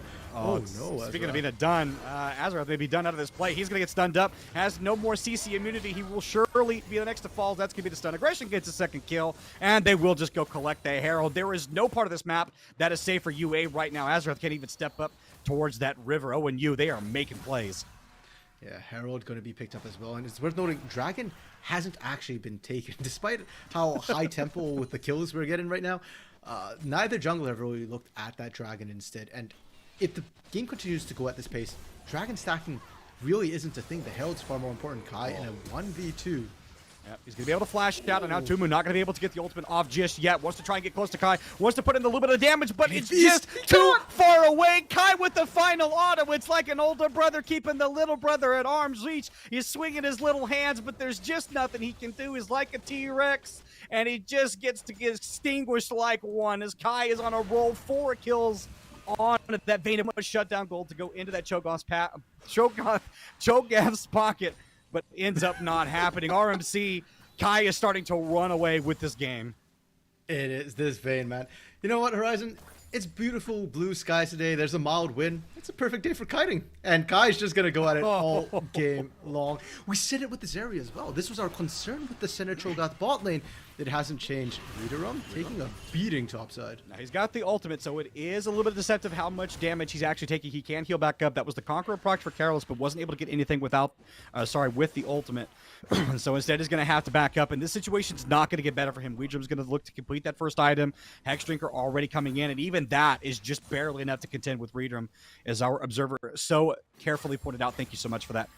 And we'll see what else they can do. Kato, full committed here. Superman, he's on the wrong side of this one. Kato can still ultimate him through the ultimate. Flash forward, underneath the turret. Can he get the kill? Yes, can he get out is the question. Smite, turret shot. Can he get away? The minions are doing so much to help. No, go back mid! But now he can turn back mid as the observer takes away, but the Conqueror's proc Kato survived for so long. He's still no alive. shot! The ultimate says what? He saves the mid laner. Kato refuses to fall, and he survives the 1v2. He's going to get turret plates. He's going to get the kill, and he's going to have so much ego off of that play. He lived calculated. He's going to be typing in chat, RMC. Doesn't even have the Blade of the Ruin King yet. It's literally just the Vamp Scepter, and you Albany, they just don't have the damage. It's not the draft this time. They're just behind the curve. Meanwhile, topside, Widerum able to find the solo kill. I don't know if Corellius dived under a turret, but considering that Corellius was winning the 1v1s, that's not a good sign. Widerum is items away from completing his first mythic as well, and once he does that, that's usually when we expect Vladimir to be an issue. Yeah. And for those, obviously you cannot see it, but our observer in our production chat is saying that she cannot keep up with everything that's going on in the game, so she's just going to full zoom the game out to like 10,000% so we can watch the whole map, because that is what ONU was doing. RMC in this game, that is what they are doing. They are winning across the map. There is nowhere that they don't have control. Carolyn's now just trying to do anything to punish Widrum away, but there's nothing they can do. Widrum is just bobbing and weaving and ducking and moving in and out like a tidal wave to jump forward as the red tidal wave gets dropped. Carolyn's just trying to do anything, not going to get the stun. The Conqueror procced it. He just falls.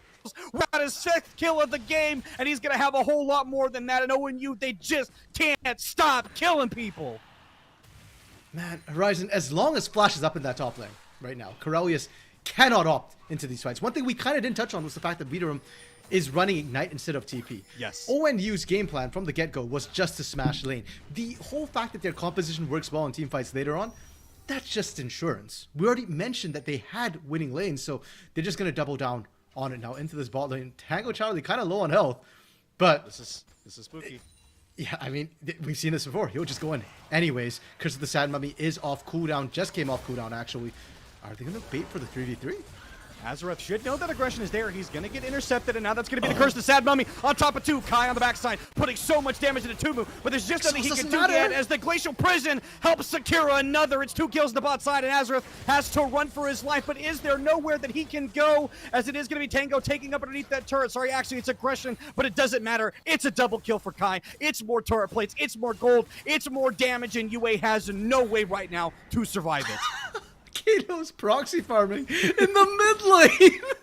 This is just such a stomp, and I don't want to discredit everything that UA is doing right now. Superman, he wanted to try and get that, but UA, I mean, this is our excitement in our voice is just how crazy this outplay is, because ONU is doing something that you so very rarely see in League of Legends, and that's winning everywhere on the map all the time, 100% of the time. They are really, even when return kills are coming through, there's just nothing that UA can do, and now Superman, he's got to try and walk himself out of this one. That's the flash forward. The dash auto attack is enough to knock him down. A turret goes down on the top side. A little Yordling goes down in the mid lane, and ONU, they are continuing to stack bodies, continuing to stack these plays one on top of another, and UA, they have just had nothing for ONU in the second game. And if this happened in the first game, Horizon, we'd be losing our minds, but not to this extent, because game 1 wasn't like that. Albany, despite not having damage, were not falling that far behind. We have a more than 10k gold cap at 14 minutes. That means the plates just went down. And yes. ONU have a gold lead we normally see when Baron goes down.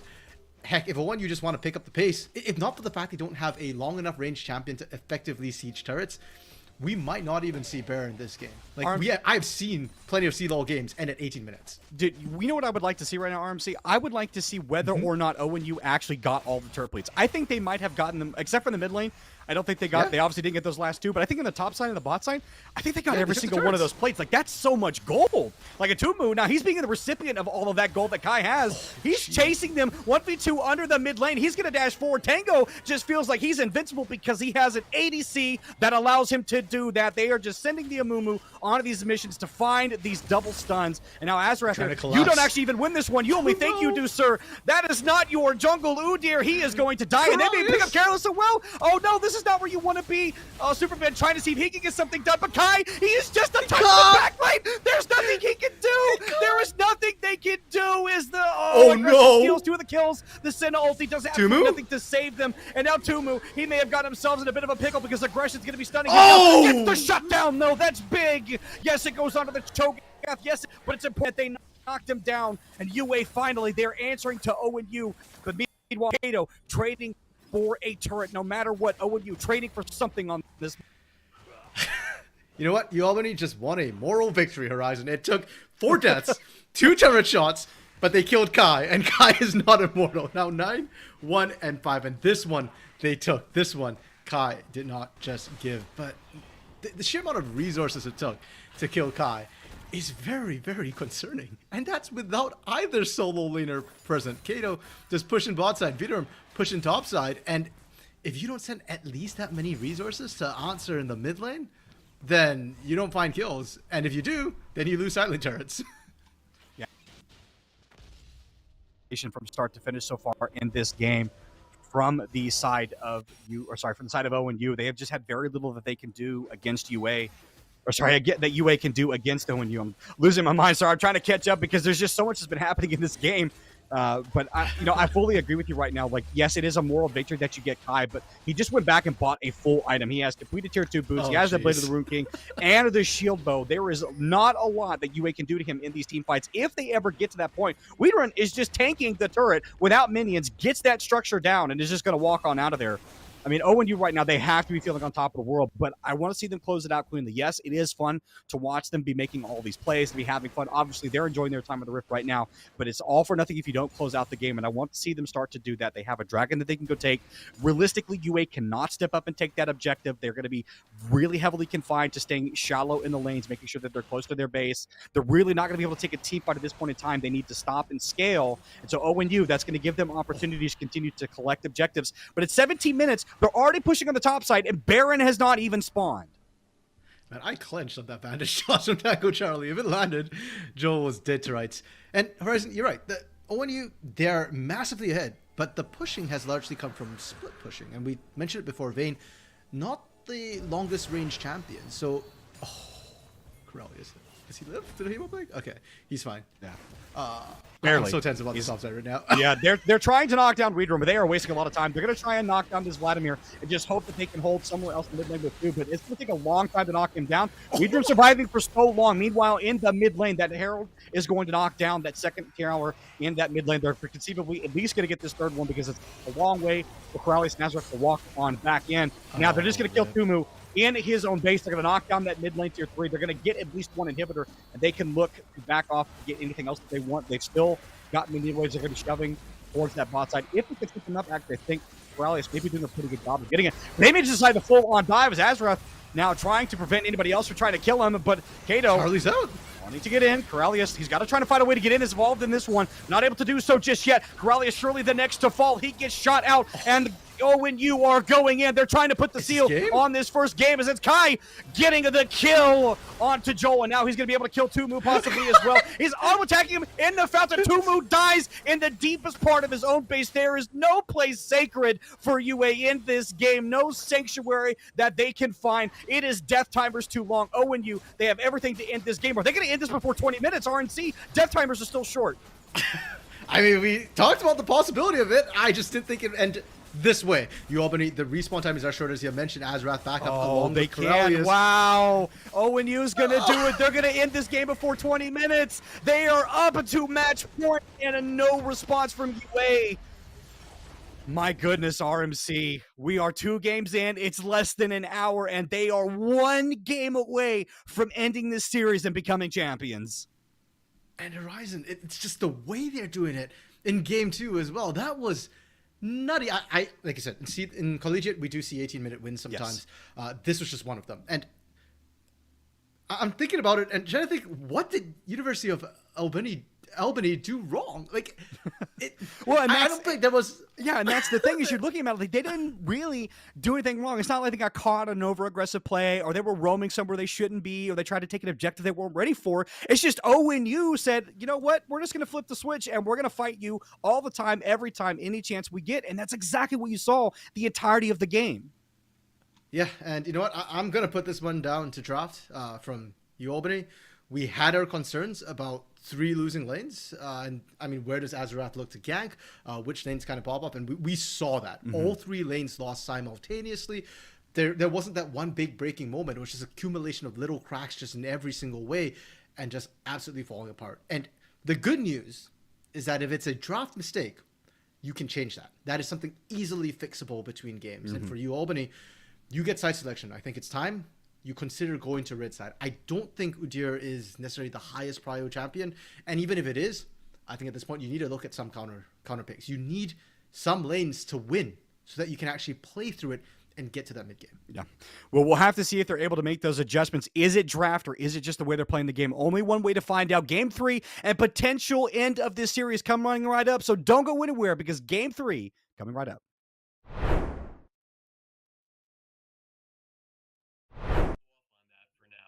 You know, we defer to the institution and say, what's your policy for those that are under student development or activities? What's your policy for allowing students to participate? And if you certify that they're eligible under your current policies, then that's good for us.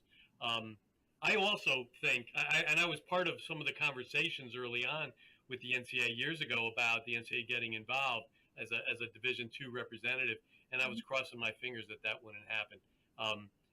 Just because I think this needs time to grow, and expand.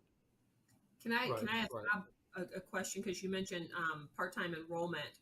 And one of the things that we've done here is that as a conference, we've just set eligibility standards, full-time enrollment, making progress towards your degree as the institution defines it. Are you guys doing something like that as well?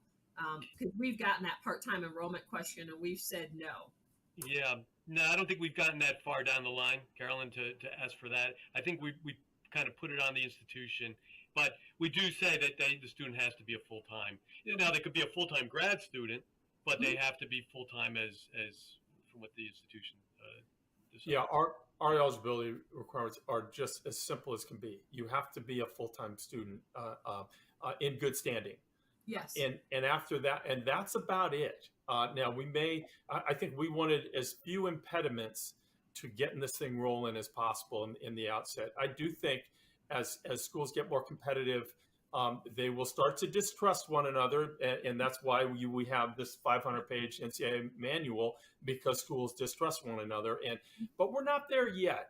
Right now there's still a collective, let's move this forward. And the fact that the NCAA is not administering it, I think, is really helpful to the growth of it all. And yes, we allow grad students. We don't even have a 4 or 5 year clock. If you are full-time enrolled for 10 years in good standing, you can do. And why not? Why would we not say that that's okay? Now, eventually, like I said, we may change our minds if the schools require it. They say, no, this is crazy. Look what they're doing over there. We don't like, but I think we're still a long way from that. Alex, do you have anything? Yeah, I mean, I echo everything that really Carolyn has said. You're gonna have to forgive me. What was the original question? It's been a minute. I know. I'm sorry. Well, just kind of what you set out to do, and then what maybe the realities of it all.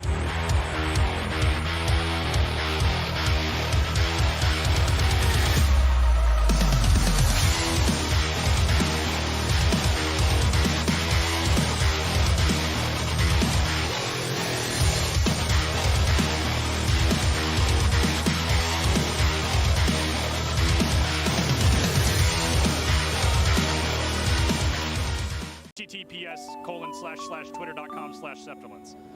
Don't put that in. I'll get in trouble. So that's worth it. Did I get too close to the camera on that one?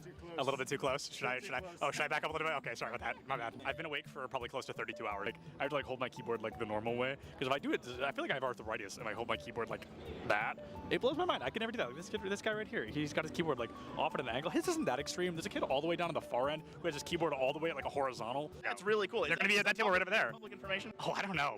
This isn't live, so it doesn't matter. It's not live, but you and I know. Yeah, we know. I'm not going to tweet it. Awesome. What game do you play? Smash Bros. Who do you play? Is it embarrassing? Is it like Villager? Yeah. Is it Villager? Am I spot on? Oh my god. Is it the Ice Climbers? No. Is it Game & Watch? No. Is it Pichu? No. Is it Wario? No. I can keep going. I think I can name every character in the game. Is it? Did I say the Ice Climbers already? Yeah, you said them. Is it them? No. Is it them a second time? No. Okay. All right. Oh, is it one of the Links? Yes, it is. Is it Toon Link? It is. Oh, that is pretty embarrassing. That is rough. Who do you play?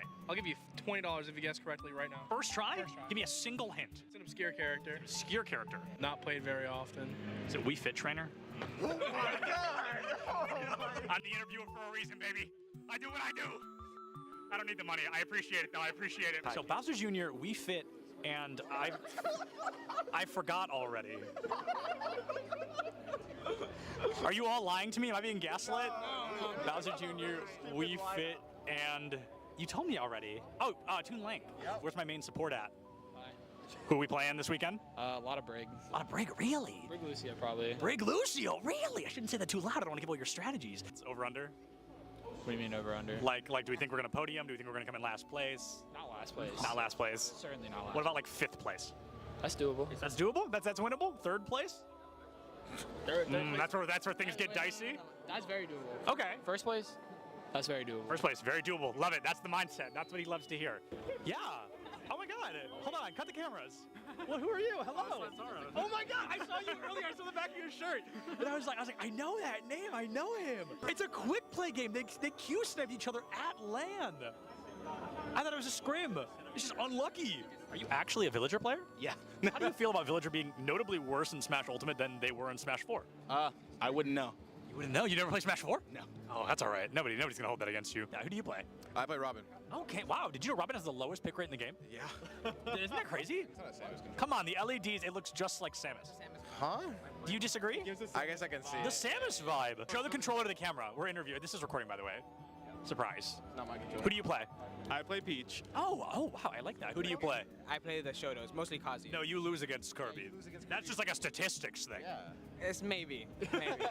This is a death match. I think they're all in the same one. They're all on Icebox. Are they all in the same death match? Maybe. Who knows? I feel like none of them can hear me. I want to like approach somebody, but no one can hear. They all have both their headphones on. What's up? How do we think we're doing? I think we're doing pretty good. Yeah. What's your kitty? We're looking at 10 and 6 right now. Oh, hey, that's third, dude. That's better than I expected. Who's bottom frag right now? I want to go talk to them. Ian? Hey, how do you think we're doing so far? It could be better. Could be better? You're one of those rough days? Well, Let's go find more people to harass. Yeah. Where's Boise State? Who's your favorite to play? Oh, right now it's got to be either Chamber or Breach. What country is Cypher from? Oh, dude. It's Moroccan, right? It is Morocco! Oh my god, I didn't think anyone was gonna get that. Oh, you're good. You're good. All right, see you later. Let's go harass Boise State more. Who is this? What school is this? Boise? This is Boise.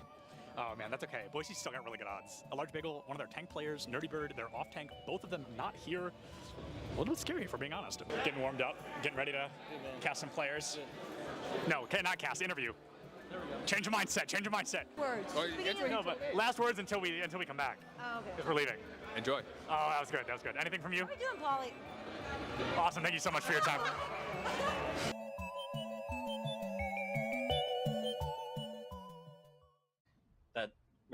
That's why we're here, right? This is why a lot of people are trying to figure out, how do we replicate what you guys are doing? How do we, how do they do what you guys are doing to a degree, or why are you guys doing what you're doing to a degree? But to kind of, I think, focus in then a little bit more, I want to talk about gameplay a little bit before we jump into business and all of the other stuff. Jensen, this one's for you, right? I want to talk a little bit about this because to someone like me who's traditionally a League of Legends fan and all that, I know that you've been a coach that's been, all over the world. You've worked with a lot of different professional teams and different regions. My question, I think a lot of people want to know, how did you end up at Maryville, and why a North American collegiate college? What was the draw, or what brought you here? How did you get to this point?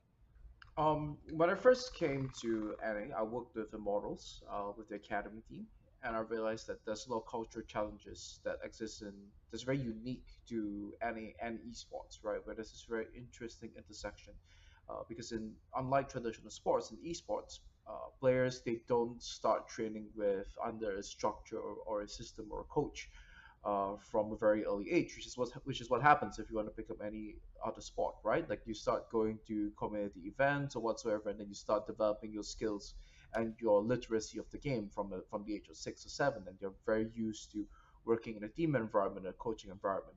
But in esports and for League of Legends, a lot of times players, they go through they go up, they climb the ranks in solo queue where everything is basically self-taught, and then all of a sudden they need to be placed into a team environment.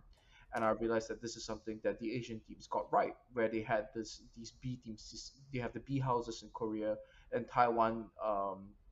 You would spend almost close to a year just being a understudy or training partner for the team before you even join an academy team in the first place.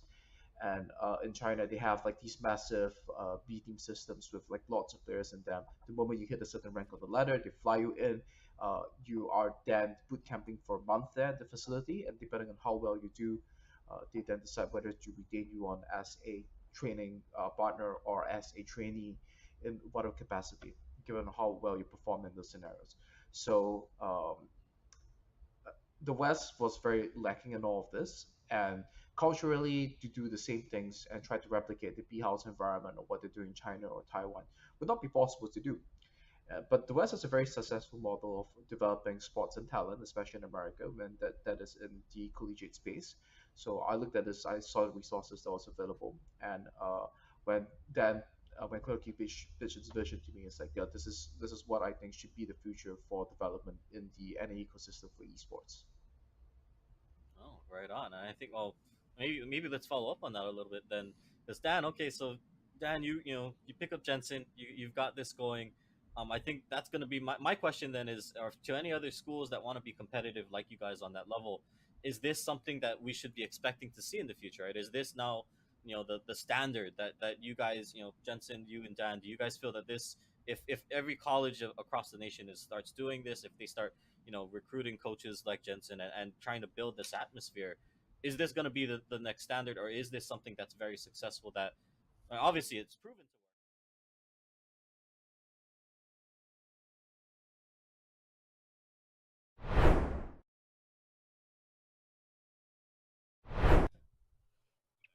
Well, welcome back, ladies and gentlemen. If you're just joining us, then you would be arriving just to find that ONU is already 2 games up in this series. They are officially on match point. And if the games that we've seen so far are anything to go by, it doesn't look to be changing course anytime soon. Of course, that doesn't mean that Albany can't find something, within their bag of tricks to get back in the series, find a draft that works for them. We've been talking about the issues that they've been having. RMC, they really need to start to get their act together if they want to get this to a game 5. Yeah, and the problem is with how the games have gone, Horizon, they're so different, and Game 2 was such a big stop that it doesn't work to really help the team figure out what went wrong and where you want to go. At best, you can just go, okay, we need to change up the draft from Game 2. Yeah. And that's about it. And your backs are already up against the wall. If you mess up here, this is your last time on the Rift for this season here in the ECAC.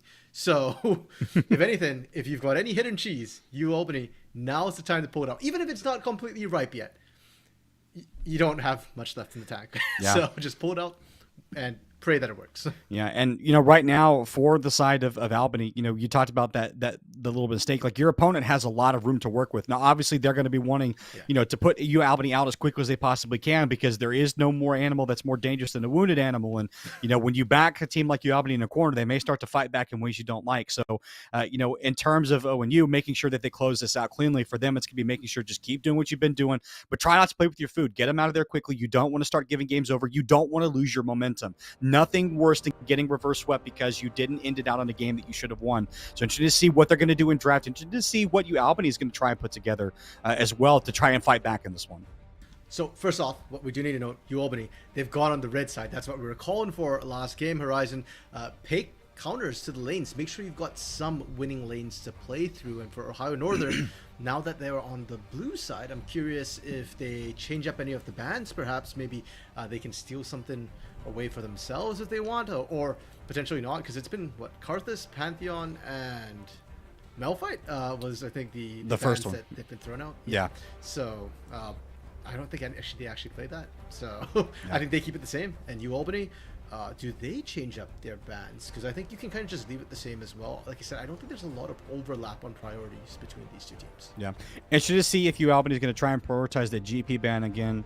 Like we saw in that first game, the GP had a lot of priority just through the agency that was able to make in that top lane on its own. So interested to see if Albany, whether or not they put any credence in trying to keep that away from Wiederum, making sure he can't get it. Yeah, in fact, they're going to ban that out again. That makes a lot of sense. They want to make sure that they can get a good game for Careless, but we've been talking about that for 2 games now, making sure that Careless and Azrath can have 2 good games, but ONU, they have not allowed that to happen. They have continued to apply pressure on both of these guys. And, when you've seen Azrath try to get out to these lanes, they have been in such disastrous states that by the time he gets there, there's just nothing that he can do.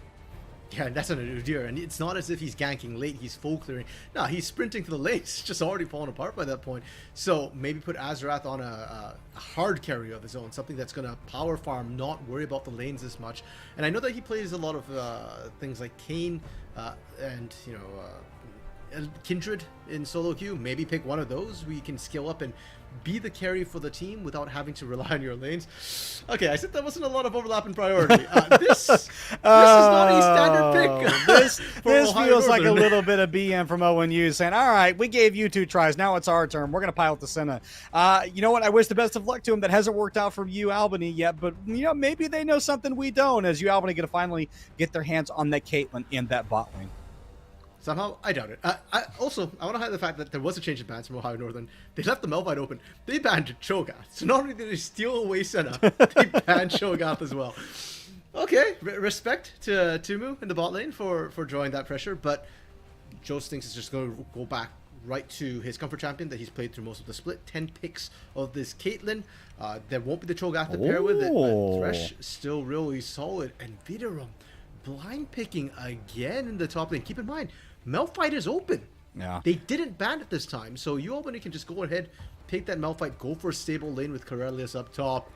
That is not a stable pick, Is this the full fun mode from ONU? Are they feeling themselves this much to be able to pick a Nunu and a Willump in this game along with a Kled? You want to talk about running it down really quickly? Yeah, that's 2 champions that'll help you do that. Oh my goodness, we've seen a lot of aggression already, from aggression on that buy specifically, but even last game on the Sejuani, the Nunu just feels like a whole different level. They are literally looking to snowball this as expected. The Malphite pickup just to answer Kled. It's a really, really solid, literally in this case, lane, and then you just scale up for the team fight. Yeah. But you Albany, I mean, they still haven't shown their jungle yet. There's no bans coming through. Kayn is potentially a pickup here. If you want to go with the Kindred when you've got a solid front line, that's a great skilling option as well. And even your bot lane's actually a winning lane this time, so that's a gankable target to try and get Azarath ahead. Yeah, and I want to see what Albany does, having, I think, right now probably better priority in the draft. Obviously, they'll have the counter pick. The Kindred, they're going to be the hover for Azarath. I like this potentially, especially into something like a Nunu, being able to outfind it and outscale it, most importantly, as well as giving a lot of that team fight safety. But ONU, they get to get the counter pick here. What are they going to go with here? I would really like to see that cat locked in. That would be a lot of really good team fighting. You're talking about Wombo combo, and it is going to get locked in. This is the first cat I've seen in collegiate play in a long time, but man, I'm really excited to see Kato piloting that champion. And I'm a little bit concerned because you're picking Katarina into Kindred. If Lamb's Respite comes down, your entire Death Lotus does nothing. So Kato's really got to play around that ultimate a little bit. This is definitely a bit of a confidence vote, or maybe a flat out for fun pick. Gragas being picked up. I really like this one, but it's a support Gragas perhaps, or is it the Kled into the bot lane? I'm not even sure what's going to bot lane. Either way, the cost is going to be massive to counter that Lamb's Respite we were talking about. Okay, that's, you know what, if you can't be immortal one way, we'll just pick another way of being immortal. And Kayle brings plenty of damage to the table as well, so you Albany damage is not going to be a problem this year. My only concern right now automatically when they lock in that Kayle is obviously looking towards that top side. Can they dive this Kayle in the early game, levels 1 through 5? Can they put this Kayle behind so far that she never recovers? This is a feast or famine champion, and we don't see it played a lot for a good reason. Well, Kayle probably not in the top lane, mid lane, so the safer lane in this case with Malphite going top, unless AP Malphite. What are the odds to see? Yeah, what are the odds? Yeah, actually, so I do forget that Kayle is going to be in the mid lane, but then even more so if you put it in a mobile lane. No, it is going to be that Kayle topside Superban. What? Going to be playing that Karthus, or sorry, not that Karthus, that Malphite in the mid lane. Makes a lot of sense too. But that cat going to have free access to tear up this melee champion. This is a crazy draft, RMC. This is not going the way I think any of us thought it was going to go. No, I'm still trying to sort out how this is going to work lane-wise, because I understand that, okay, they kind of said Malphite into Gragas probably not the best matchup. Gragas wants to build armor, and you picked it as an answer to Kled, but now Kled's going to bot lane. So, okay, I see it going mid. And then, if you do that, I really want to see AP Malphite, though. I think that's an actually good way to deal with Katarina. If she Death Lotuses you, just unstoppable force, kill her immediately. She tends to be rather squishy early. Some builds get her tankier later on, but initially definitely punishable. My concern is the skill pick. That was the R5. That was the counter pick. And it is you Albany who opted to swap things around a lot. So if you're going for kill into Gragas, I actually don't think that's a favorable matchup. Pre-6, you can be punished. You are literally a melee minion prior to level 6. You're melee form and you're very, very, very squishy. Gragas is going to have a field day. And the problem is even after level 6, explosive cost makes it so easy for Gragas to engage onto you, not to mention snowballs coming up from aggression. So you Albany, I like the draft initially. I still kind of like where it's headed as a full 5, but I'm a little bit worried for some of your lanes, and especially in light of what happened in Game 2. Yeah, and the other thing that I think we haven't talked about, but I think, bears some kind of scrutiny is, where is the mental position for you, Albany, right now in terms of how those 2 games have gone? The first one was probably the better performance out of what they've had. The second one, they just got absolutely stomped. It's a pre-20-minute finish. ONU is going to be feeling really, really good about both their performances in both of those games. Now they have a draft that arguably is a little bit, if you're being uncharitable, you could say it's a little bit trollish. It's a little bit, for fun, you might want to say, but also like you can't count it out because ONU, obviously they're picking these champions that they're going to be comfortable with. They obviously have a game plan and how to make this work. And when you're looking at the individual counter or pieces of those champions, obviously they work pretty well in combo. And so I'm interested to get your thoughts on how you see ONU's draft working as we start to get through the early stages of the game. I think you kind of mentioned it earlier. It's just run at you really fast, right? This is ONU's kind of a meatball composition a little bit. Everybody wants to go in except for Tango Charlie on this Senna. And I'm going to be honest, if the game plan goes right for ONU, Tango Charlie isn't really going to matter. It's all about just kind of finding those picks, getting the bodies in there, and accelerating the pace of the game. Well, a snowball composition, you kind of have to look at the champion who's got the literal snowball here, aggression. The ganks from this Nunu in the early game, if he succeeds in getting these ganks off, the game could potentially be another sub 20-minute game if you can get the Katarina, the Gragas so far ahead that they're just diving turrets with not a care in the world. Yeah, and so for me, what it's going to be in terms of looking at UA is making sure that they're being proactive enough that dive potential from ONU is not so lethal, and making sure that they get some kind of lane to play around. I think that's been the biggest criticism of the way that UA has been playing in these two games is they're losing all three lanes and they're not giving Azrath any chance to get involved and help, get kind of lead. And so UA, they need to be proactive around the map, and that's a good way to start. Kato already being forced back is going to be able to have the teleports come back to lane, but will be down that major summer. It is a flash for flash trade, it looks like. Yeah, and Cat a lot more mobile, so Malphite potentially gankable. But I do like the fact Super Ben did win out that trade. Actually, one thing we didn't talk about, PTA Malphite in this middle. I've actually seen it a couple of times, and mostly against melees though, like physical-based melee champions. But now against this Katarina, she's basically that in the early game. So I like what they're doing. I also like the fact that Azrath is the first one looking for a gank. They might not be able to find it, but still being able to outpace the Nunu early is massive. Yep. We'll see if they can manage to get something done. That's going to be a flash forward and a flay. Destin is not landing on anybody just yet. Is going to land on top of Kai, though, eventually. Kai, though, still doing pretty well to leverage that movement and the burning away on Azrath to make sure that there is no further follow-up. The dismount comes through and protects Kai from any further follow-up as well. Decent gank attempt by UA, but they needed a little bit more to go right. And most importantly, Kai still has the flash. True. And realistically, what you have to remember is Kai's the one farming, and this Kled is probably going to be the bigger issue between them and the Senna. Top side, though, Corellius is dominating. I did not expect this. I thought this would be a much more Gragas favorite lane, but I guess Corellius knew something I didn't. Is more familiar with the matchup. And Albany, we said this before in game 2, they need winning lanes. They actually have multiple winning lanes right now, and with a Kindred, that's huge. Now you've got the space to get your marks. You've got the space to kind of do whatever you want. Yep. Now, Azrath is here, but he is being responded by aggression. The snowball is going to run out. That's going to be the remount there for Kai. And Azrath now may have been a little bit more than he could do. That's the dismount. The first blood goes to Tango Charlie, and now Joel's got to try and walk out. That's going to be a flash committed. Miss Puma will not be able to save him. Kai picks up his first kill of the game.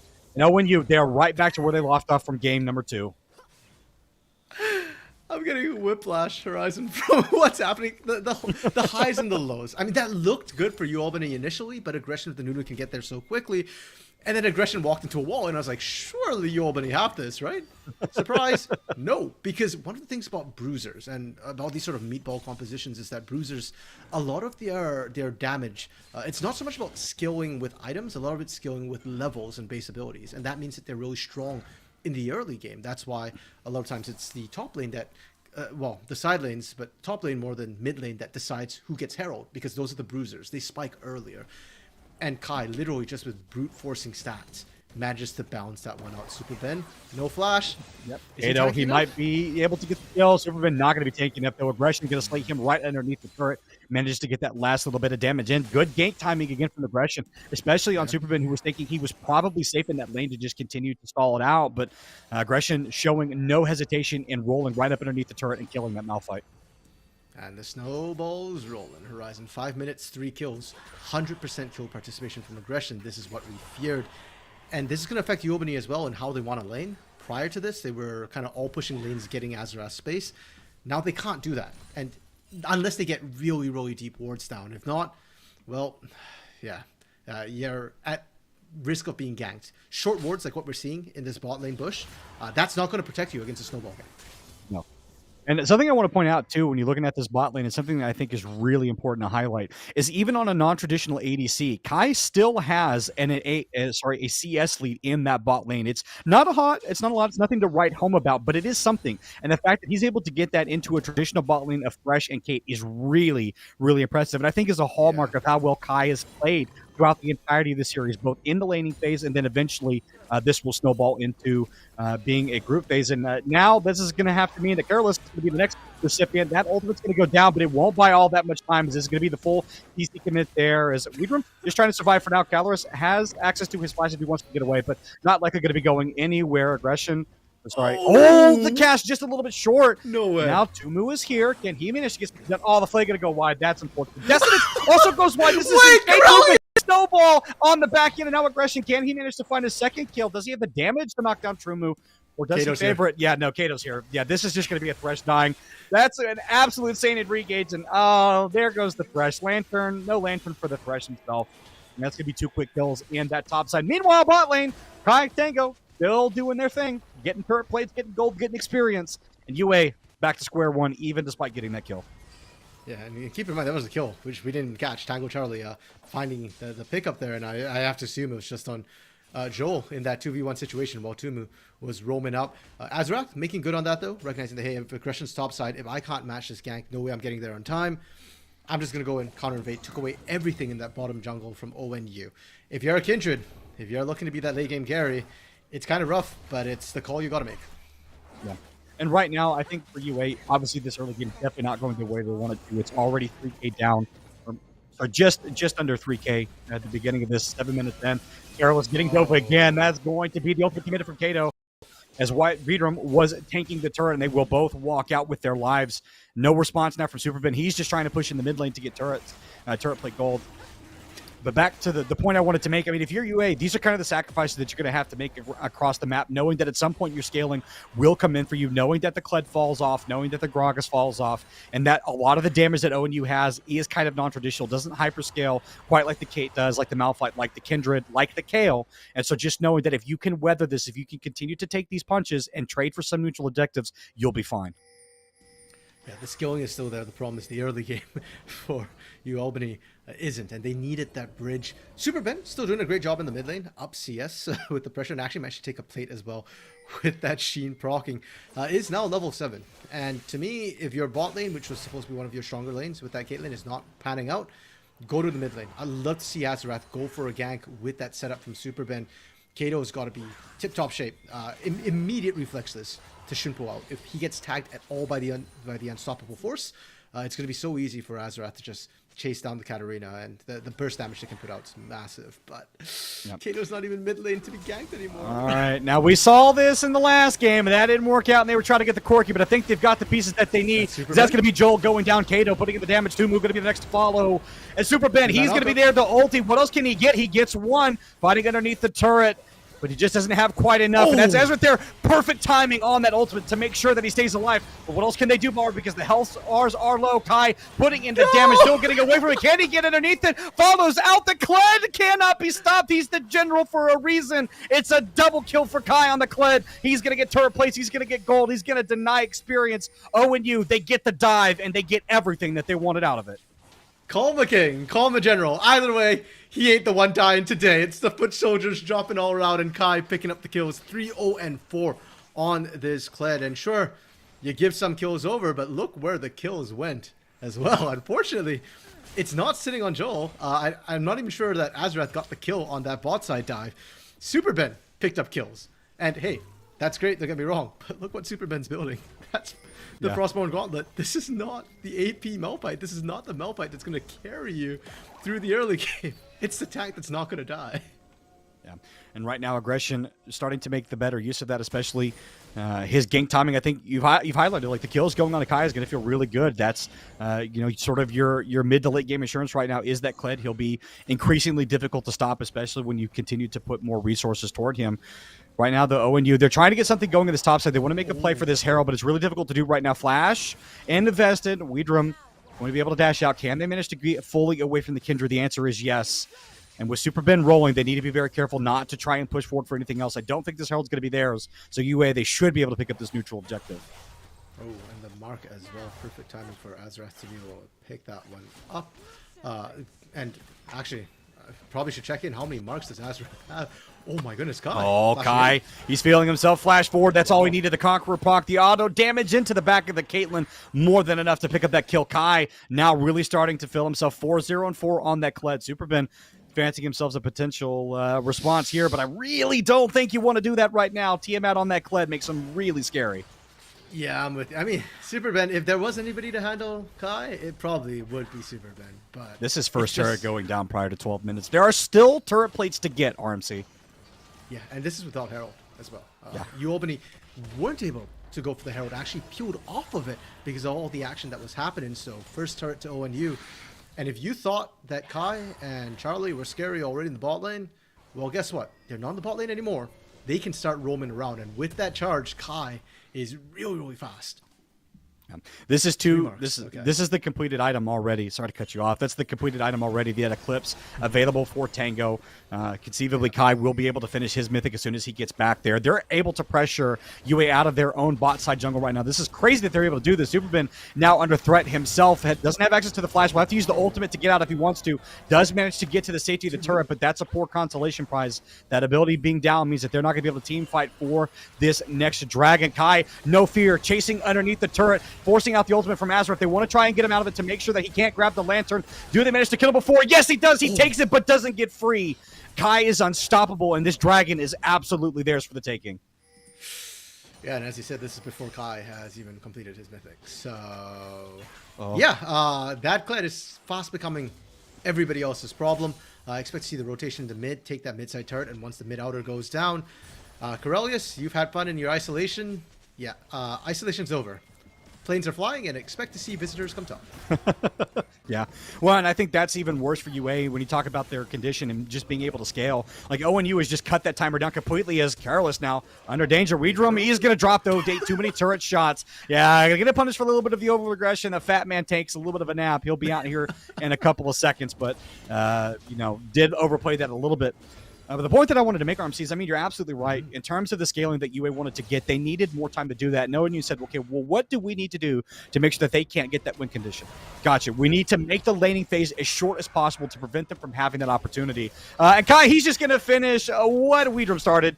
Goes up there, kills the Kale, and now they can even look to take the Herald if they want to. 30 seconds until plates fall off, but that's not going to be their goal for that one. Superben sitting here, doesn't have access to ultimate or flash. Needs to be careful where he's positioning. Might get caught out here. Weedrum slowing him. Needs to try and take the lantern if he can get it. Wants to wait until the last possible second, but does. Weedrum dash forward. That's going to be the death sentence landing on top of him. They're just going to delete aggression close to that tier 1 turret, but that's just to buy themselves some time. The no jungler for 17 seconds for ONU. Meanwhile, Kai is pushing, taking down that top Look at his gold. turret. Look at his gold. Look at his gold and look at everybody else's gold. His immediate laning opponent only has 3K gold lane. Okay, you know what, Riot? It's time to nerf Kai. It's time to nerf Kai, all right? Forget this champion nerf. This guy needs a nerf. And I mean, this is crazy. He's doing this and he doesn't have a standard ADC. He's 6-0-4. He has way more CS than his laning opponent. It is a crazy CS differential there. He's got 7K gold, a completed mythic item into that Ravenous Hydra. And is he any closer to being stopped? No, it's only gonna get worse. Weederum, though, on the other side of the map, has not been having quite as fun a time. He's just being a nuisance. Weederum's not even the best top laner on his team this game. Kai's top laning more effectively. Oh, Superman almost died. Oh, Superman, he's used to, that's the second time he's been, and the flash! I respect the flash. I respect the flash getaway because he doesn't want to get got, but I think it may not matter because he's got a long way to run. He's trying to channel his recall. Yeah, there's no way he's getting out of this one. Kai's going to run him down. That little rock is about to be smashed into a couple of pebbles because he's beating the super awesome general. Kai's just putting the auto attacks in. Doesn't want it to give it. Oh, aggression! Oh, that's the scum move, but he does make it happen. They're going to grab this Herald, but that kill, that belonged to Kai. You know what? He's not 4-2-6. Kai is 7-0-5. That didn't belong to him. No. You know what? It's about efficiency, Horizon. Aggression has a Dark Seal. They were just trying to stack the Dark Seal. Oh, you know what? Gotcha. Yeah, that's the macro. They need to make sure that they stack that Dark Seal because they don't have enough damage with Kai. No, they need that Dark Seal. And speaking of needing stuff, they really want to get this tower down before they pop this Herald. Dragon is available for them. They can look to pop that neutral objective. I want the viewers to listen to this to understand that we're not picking on UA, but this is just how crazy ONU has been playing this entire series. They are doing literally anything they want in this game right now. They have a Kled ADC, and he's unkilled so far, 6-0-5. He's like this close from completing a second mythic item. This is stuff that you just don't see, and this is the incredible power of this completed ONU roster. This is what you didn't see at the beginning of the season. In the potentially or likely looking like right now, last game of the season, grand finals, and ONU is doing this. They're just put on the clinic. Now, for you, Albany, it is worth noting, we are now 16.5 minutes into the game, just shy of that. This is much better than game 2. And if they can hold these inner turrets long enough, maybe they can come online. Yes. Corellius has done a great job on this kill, actually, in the 1v1s for the most part. Yes, has died 3 times, but almost all of that is due to other people popping up in this lane. That is not Corellius, that's on everyone else. And Azarath, like we saw earlier, 3 stacks pretty early on, is actually kind of on pace for Kindred. Just looks like they're behind because of how far ahead the rest of ONU is. So, you Albany, there are still ways and avenues for them. It's just that they need to somehow slow the pace down by more time. Kai absolutely wins this 1v2, by the way. He is super terrifying, and they need to be very, very careful. Kai should be able to push Super Ben off this turret. But to your point, is Kai ferreting himself a potential engage right here, but that's just going to be the Lantern getting them all the way out. But what I want... Oh, never mind. Hold on. Is that just going to be the Death Lotus on the other side, forcing out the ultimate from that Kindred immediately. Azarath going to be the next to fall. Azarath, though, slays aggression. That ultimate from the Malphite was just in time, but Kai following up underneath the turret. The Destinance goes wide. Kai's movement is so crazy, and he's still going underneath that turret. The health bars are low. Kai wants to see if he can get just one of those kills. Oh, there's 3 juicy targets, but he's not able to get them. We'll have to let them go. But the one thing I wanted to say to your point, RMC, was, you talk about these late game power spikes. You're looking at some of those level breakthroughs or breaking points for UA. It is level 16 on that Kale. That's when she becomes a super, super dangerous champion. Is Widrum getting really, really close to killing Azarath underneath that turret.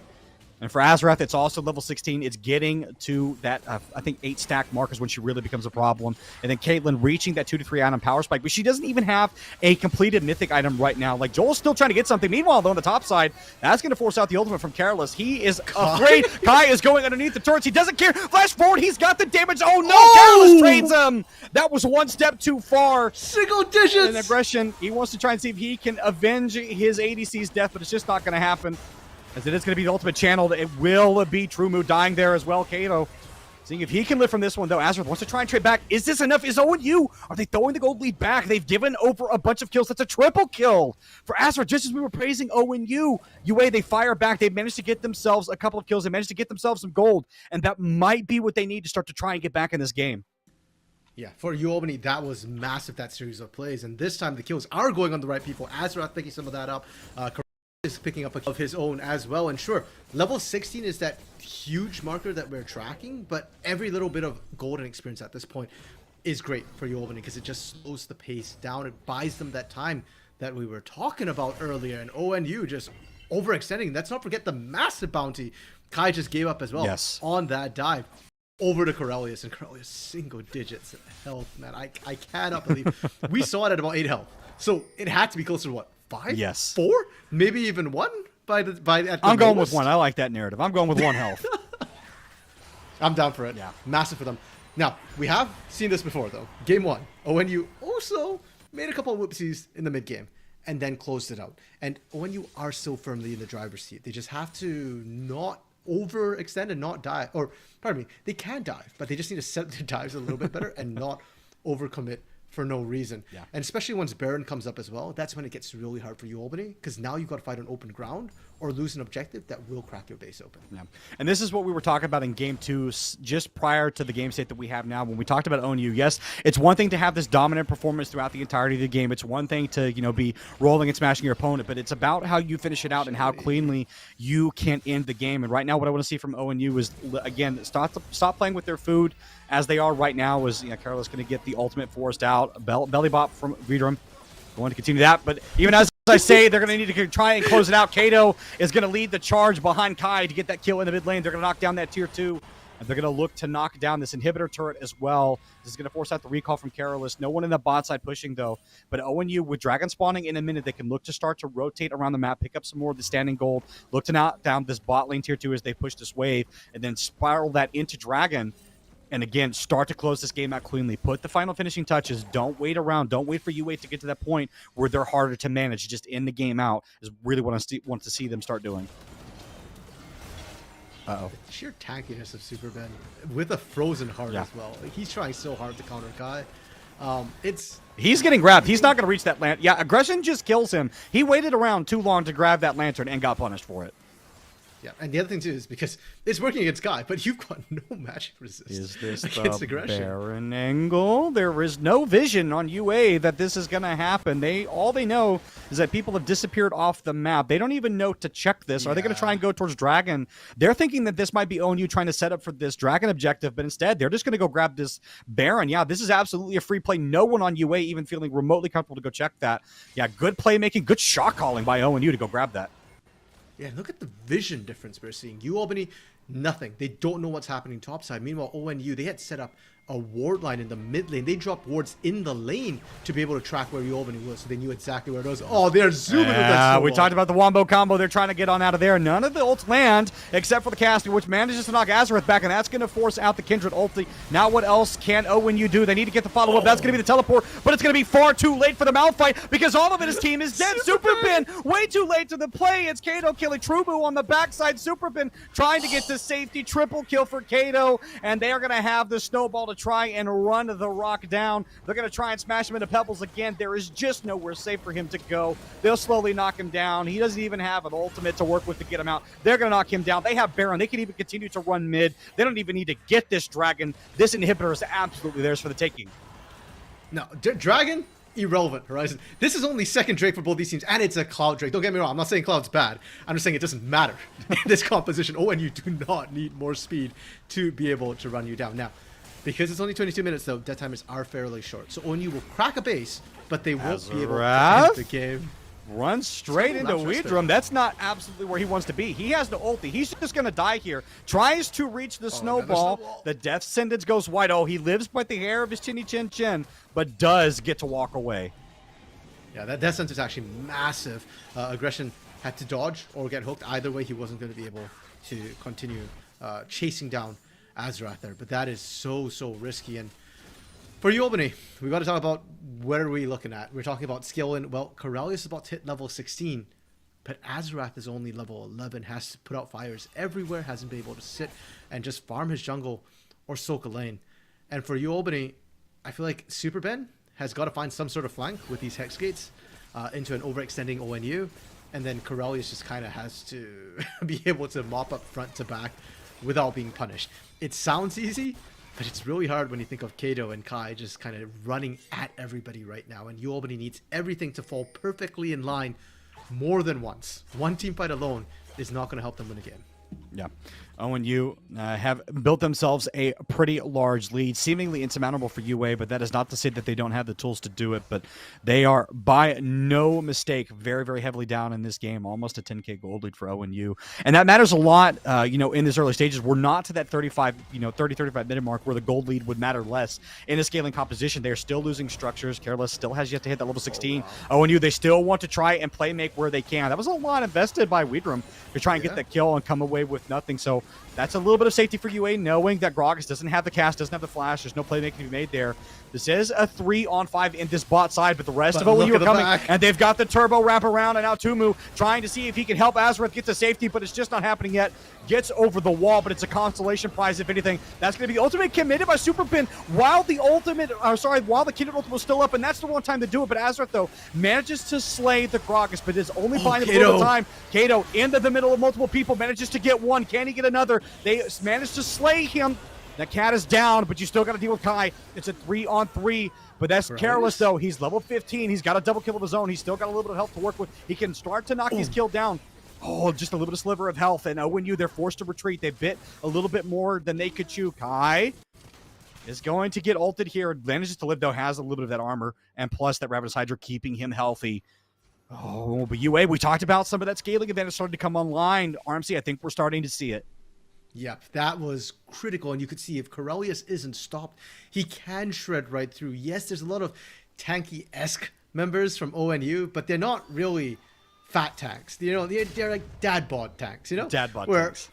Yeah, they've got some padding, but in a muscular kind of way. They do damage as well, but they don't stand up against what Kale can absolutely do to them. So ONU, they've thrown a little bit through the mid game, and it's coming back to bite them. They have to be very, very careful, and now they've got to be strategic about their engages. 10k up, great. But if you're not finding the right targets, if you're not finding Azarath, if you're not finding Corellius, kind of doesn't matter. Yeah, and they need to be getting that ultimate out of Corellius as much as possible. That, or they need to be putting Corellius in a situation where he is the only one alive. Because if you can kill the other remaining members of UA, then Corellius is suddenly a loss for threatening because he has nobody standing in front of him, tanking for him so that he can put in the damage. And that starts by trying to knock down the Rock in the top side. Corellius, though, kills the Gragas down there in that bot side.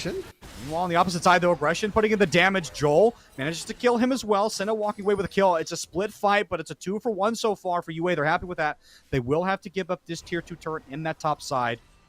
But Corellius has a reset here, so there will be no further pushing conceivably for ONU. Otherwise, this is a really bad fight for them. Corellius, again, still has ultimate. ONU, they need to be very careful about where they position. Yeah, and it's 1-for-2, right? Vidorum is dead. Aggression is dead as well. They push. It's a 3v4. Albany again staving off, again finding an extra kill, but the problem is if Super Ben dies, they don't have a go trigger. That's a perfect time for Albany to actually try and play a numbers advantage and look for that fight, but they can't. The best they can do is stop ONU, which isn't a bad thing by any means, right? They're still waiting for Azarath to hit that sort of level 16 power spike to continue building items, complete that third item, which might be a wit's end at the rate it's going there. Mm-hmm. And right now, UA, they're in this position where they're slowly starting to recover from this early to mid-game deficit that they've been put in, but they're not quite to the phase where they can start to step comfortably out of their base and contest for things, but they are starting to win some of these skirmishes, some of these team fights, and for UA right now, it's just about a matter of time, making sure that you can continue to farm gold on your carries, get to that point where you can start to team fight fairly comfortably, which I think conceivably will be on this next item power spike here for Joel. Super Ben, I think, is really going to conceivably be about as strong as he's going to be outside of being a little bit more tanky. Oh, Aggression and Kai, they might be caught off here. Aggression channeling that ultimate really, really early to try to zone off the rest of UA, maybe potentially threatening that there were other people there. That's going to be the play. Aggression able to dash forward. Destin's going to go wide. That's huge that Aggression lived there. This next Dragon is coming up. UA, they're starting visibly to feel a little bit better about how they're feeling or how their comp is looking, and their power spikes are starting to come through. Teleport, gonna be channeled for Weedrum? Are they trying to start this Baron? This would be really risky for them, and UA knows that they're doing it this time. Yeah, I mean, they caught Azarath in rotation. They know that Azarath wasn't really in the area, so they're trying their luck, and Weedrum needed a quick escape. Super Ben. They need to fight, but they need to get these key ultimates off of Azarath and off of Careless before they do anything. Otherwise, it's going to be hard. So the cast splitting up the fight, not quite what they would have wanted, but now they got to see what they can do. Two Moon going to be the first to drop conceivably in this one. Careless, though, putting damage through. ONU scared to get too far close to that Kale that is very healthy, still has access to the ultimate. Yeah, they're going to slay Weedrum in that Raptor Pit, and now they got to get the hell out of Dodge. That's going to be the ace in the hole. Shine up to try and see if they can get some more damage.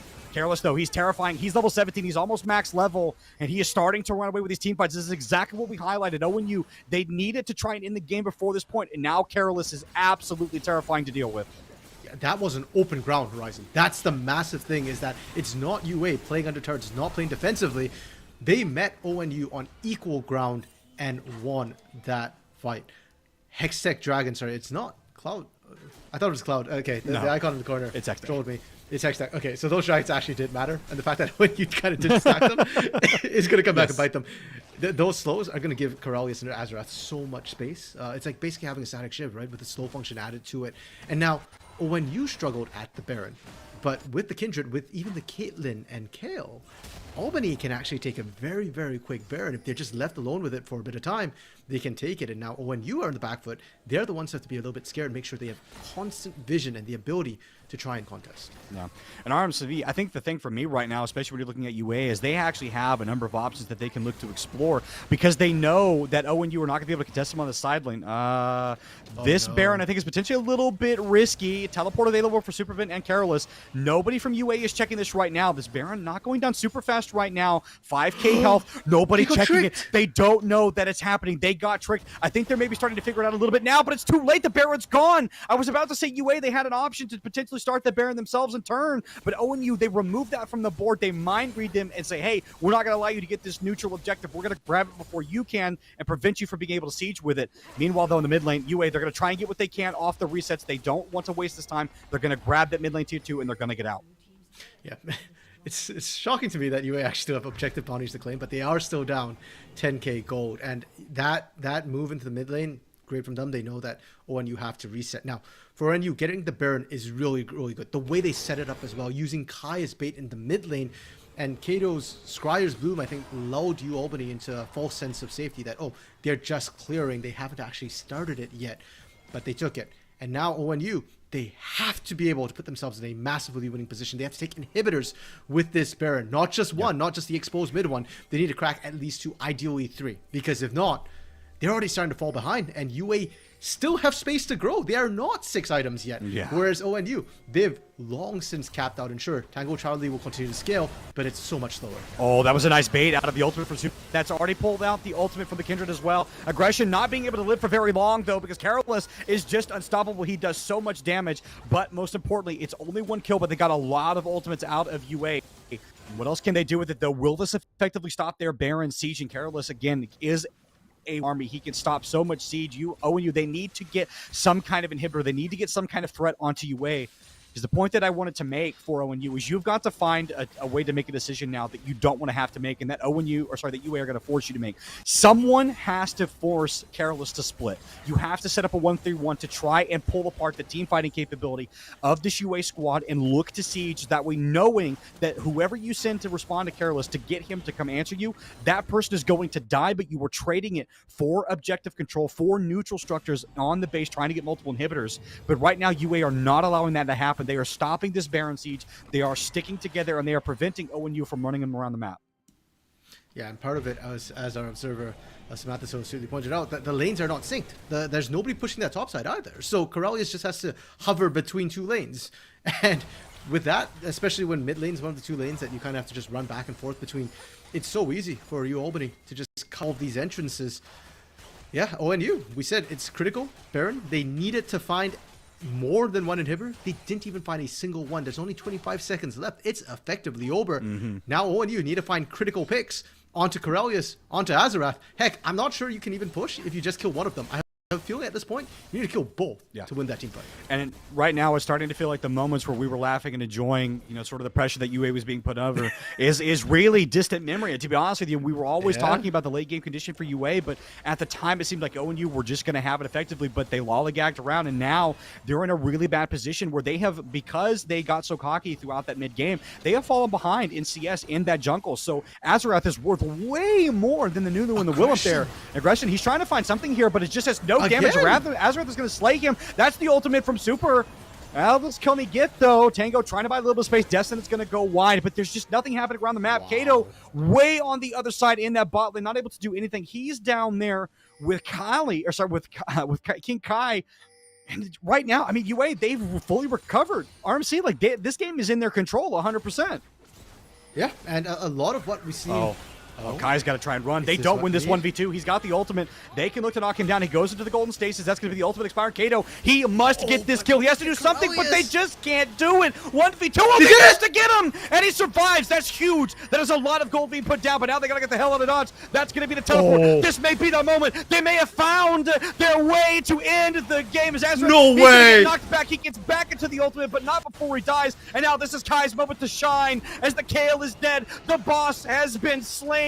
The boss raid music is no longer going, and now Kai is looking to try and shut out this bot lane. Weedrum is just buying a little bit of space. Super Ben, what else can he do? They need to leave. The health bars are low. Dragon is up. This is the perfect time to take it. No jungler, no top lane, but they must survive. Golden stasis. The Sentinel to buy a little bit of space. Weedrum, he kills the Caitlyn, and now they can look to kill the Malphite too. It's a double kill. They must go get structures. They need to get an inhibitor, something to prevent Carolus from running after them, because he is up in 15 seconds. ONU, they've gotten their way back in this one, but they've got work to do.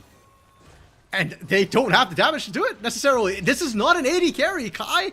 Yeah, you've got damage. You don't have the attack. I think they've got the damage. I think they can do it. They're going to get. I don't think they can end. Corrales is up. Yeah, they get 2 inhibitors. For sure. They get 2. They get 2 inhibitors, but they have to get the hell out because there's nothing else they can do. Careless, he has the extra movement speed. Oh no, that's second. No, they're going to run back for it and try and get it. Kai. No, don't overstay. Is he favorite? No, that's the cast being thrown out. This is some sloppy team decision making that they're making here. They need to try and go get the dragon. They wanted to get. Okay, they will manage to get that Hex Tech Dragon, so they put themselves on a Drac point. That is a form of threat that they have over UA right now. They have an inhibitor down. That is another form of threat that they have over UA. Baron spawning in 40 seconds. They have gotten themselves ways to end out this game. But UA, they are so scary. This game is on a knife's edge, RMC. This is the sort of game that gives you hope for reverse sweeps, all right? You love to see it in grand finals as well. You, Albany, are not going to go down without a fight. If they go down, they're going down swinging. And heck, they want to find a way back into this. How many fights did it take ONU to find that catch onto Corellius? 3 back-to-back-to-back fights where they lost, where they weren't able to do anything. And at this stage of the game, we are now past 35 minutes. You don't have another 3 team fights to throw as ONU. UA, with Baron up, you can see they are pushing in. And now, ONU gotta get creative. Kai doesn't have TP, by the way. Sitting down here, they're either looking for a backdoor or they're looking for a pick. This is ONU's call right now is to keep Kai in that bot side and let UA either try and catch them doing a Baron or catch UA doing it.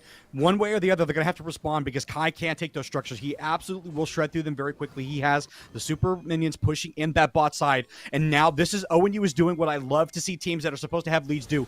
Force the enemy team to make a terrible decision one way or the other. They are goading them into a team fight. UA, what are they going to do? That's the teleport completed from the K, but is that enough to stop the Kled? Because he is in that bot side. He can instantly just kill the Kled. This is the decision making that they made, and now ONU, they may have been able to do it. Can they stop the teleport? They can't stop it! Do it. Careless, he manages to get back, but they've already lost a Nexus turret. Meanwhile, on the top side, though, they needed that KO. They needed that KO to win it, and now it's 3 dead for the side of UA. This may be what ONU needed. This may be what they need to win the game. They forced UA to make a decision, and UA couldn't decide what they wanted to do. It was too late, and now they're going to have a Baron being given over to ONU. They're down another inhibitor. RMC, is this it? Is this the final nail in the coffin for UA?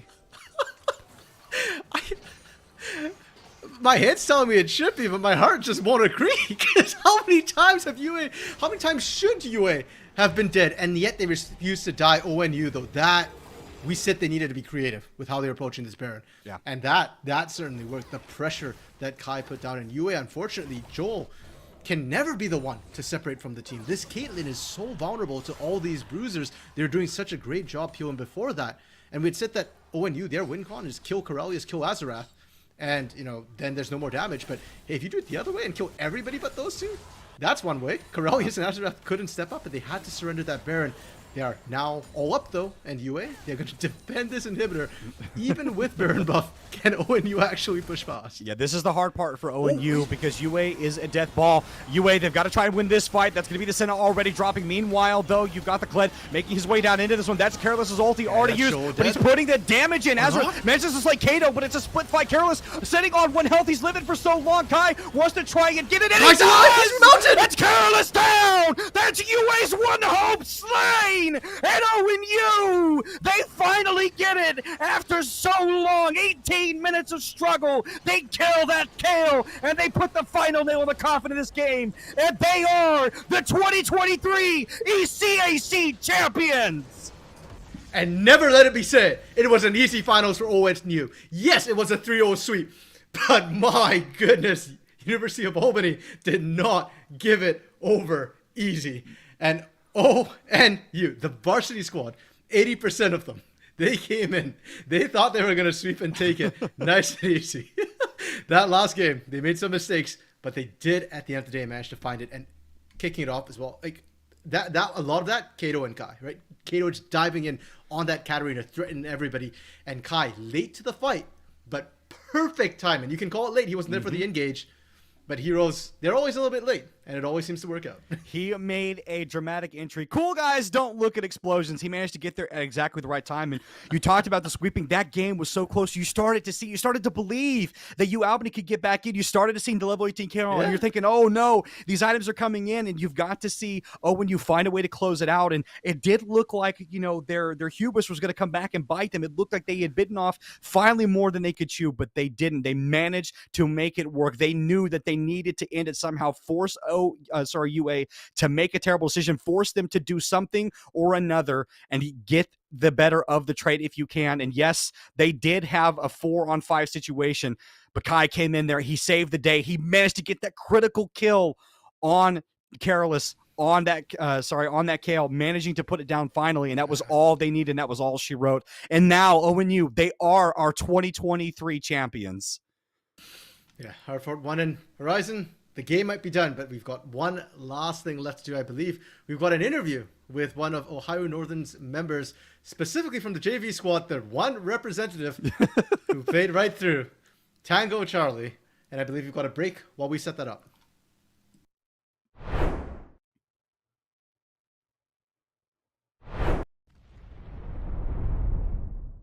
We're at the Collegiate Esports Commissioners Cup. Let's make some noise. Oh, and it's gonna jumped into it. Corner judge is good for 1, 2, dip. He needs more. They're doing even more here. You gotta touch the point. Mr. Collins walks it in. Toy Boy is gonna drop. Knife him. Right out front. Yeah, 3, 2, 1, running.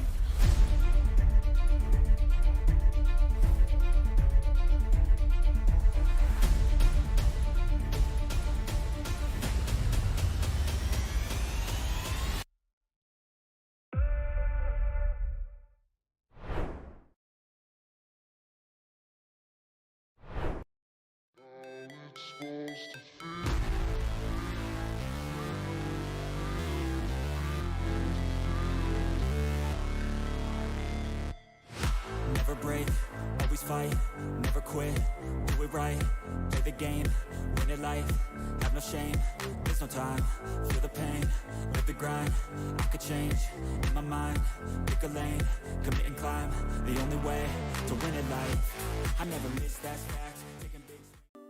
That's so cute. UCF, and it's really cute. So I'm gonna move down here. How do we feel? The odds for UCF? What are we thinking? They got it. No, we got this. We got it. Go Knights, charge on. 100%. My friend Nick is behind you. He's gonna record it. Don't look at him. You'll ruin the shot. Don't look at him. Come on. Oh, let's go! Let's go!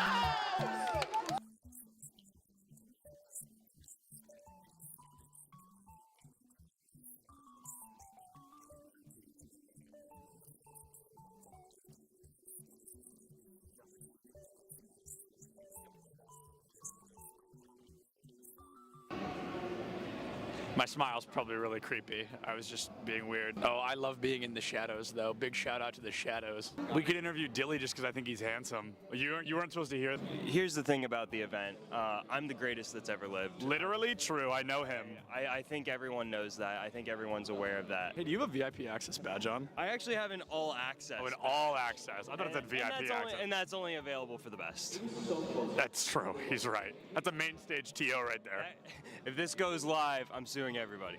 It's all right. A video of me, the first clip is me saying, don't put that in. And then it was the first, cut the cameras.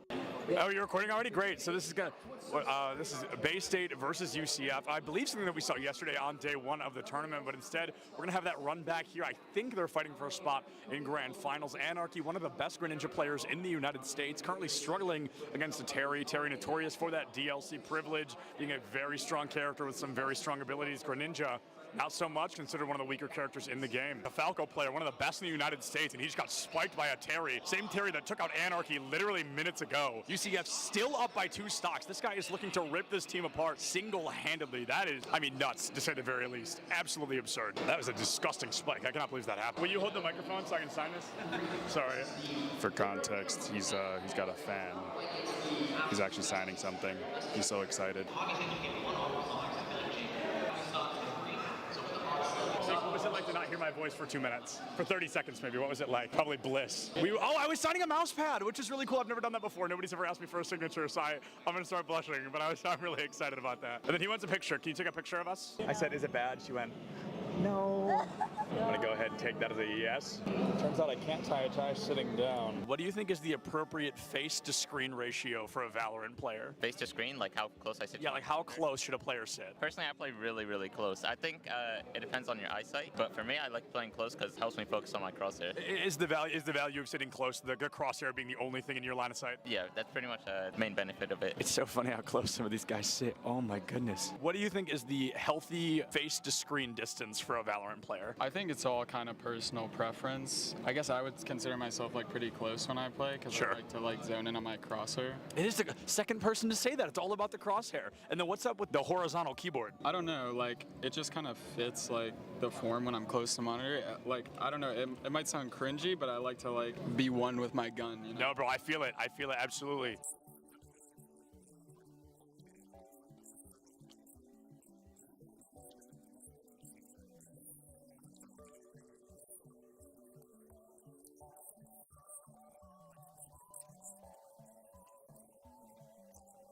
What is going on, everybody? I am here with some UCF fans. How are we feeling about UCF? Let's go! Let's go! We've got a bunch of UCF fans in the crowd right now. UCF, they are up by a single game. They're looking to find their third and possibly final, secure a spot moving forward. Things looking great for them against Northwood here today. This guy's playing Minecraft right now. He keeps double building instead of placing the dirt. Pressure's on, man. Everybody's watching. Just kidding. Just me. Cameraman's not over here. Just kidding. He's behind you. There's actually always cameras on you if I'm around. Do you double build all of those? No excuses, bro. Your college esports Minecraft team absolutely rolled. L after L here. Let's hope UCF has a little better luck on stage, huh? What is going on, everybody? I am Septilence. I have the honor of welcoming you to the Collegiate Esport Commissioners Cup here in Atlanta, Georgia. All right, that was good. That was good. Good content, good content.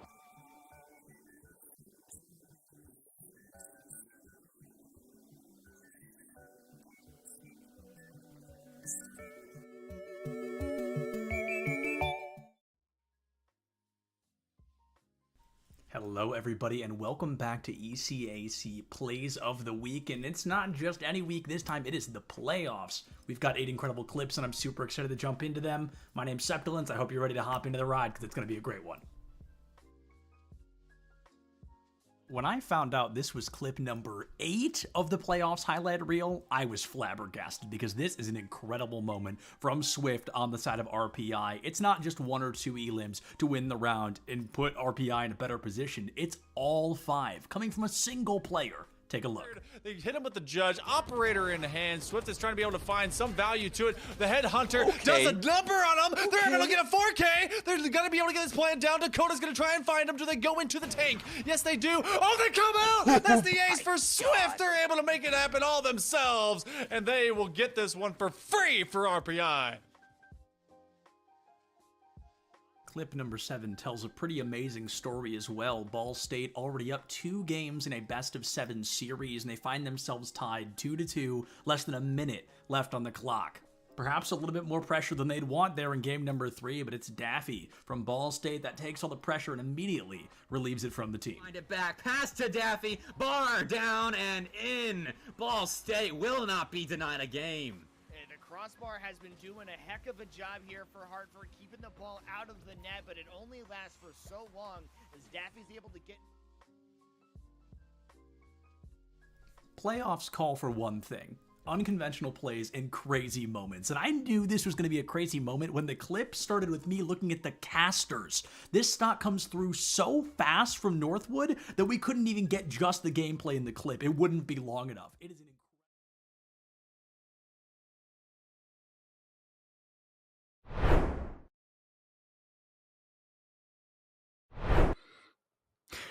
Well, welcome back, everybody, as we are back to the caster desk with the victorious ONU member, Tango Charlie, the support for our champions, our 2023 champions. Tango, how are you feeling now that you've won this competition? It's been 8 weeks plus the playoffs of, just grinding through this league, and now you find yourself sitting at the top of the pile with the big old champion status. How does it feel? It feels great, man. It was a lot of fun all through the season, for most of the regular season, playing with the JV squad, and playing with some of the varsity guys at the end here. It was a ton of fun.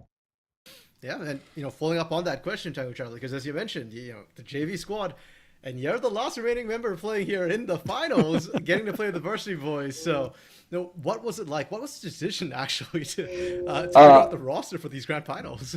So for the whole regular season, just JV took it all, and until the semifinals, we played the JV played the quarterfinals too.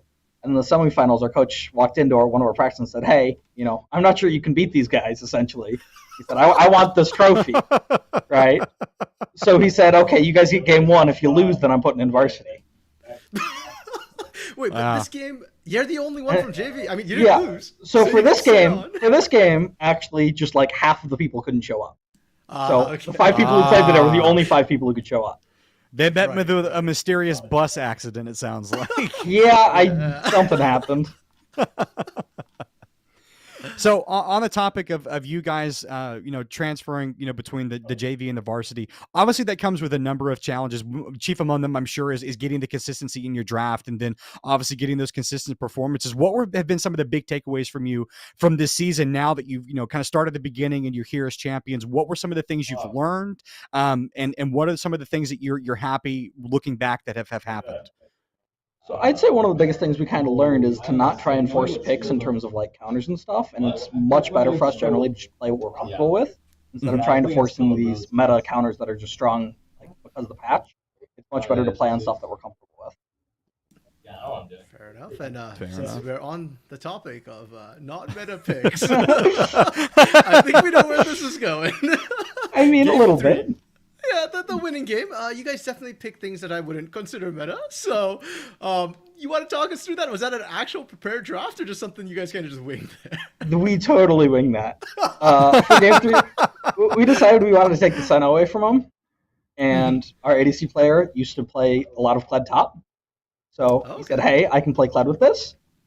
And we kind of just rolled off that. And we said, "Okay, we're moving fast. Might as well draft Nunu. That'll be fun."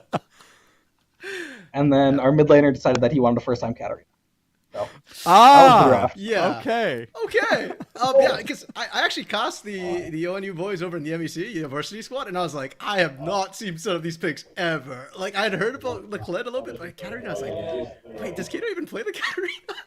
No, he doesn't. So a question about the games, we kind of get you out of here because we don't want you to stay too long. We know it's late over there for you guys, and we want y'all to be able to lose a decent time. So this will be the final question for me, and then RMC will get one. Okay.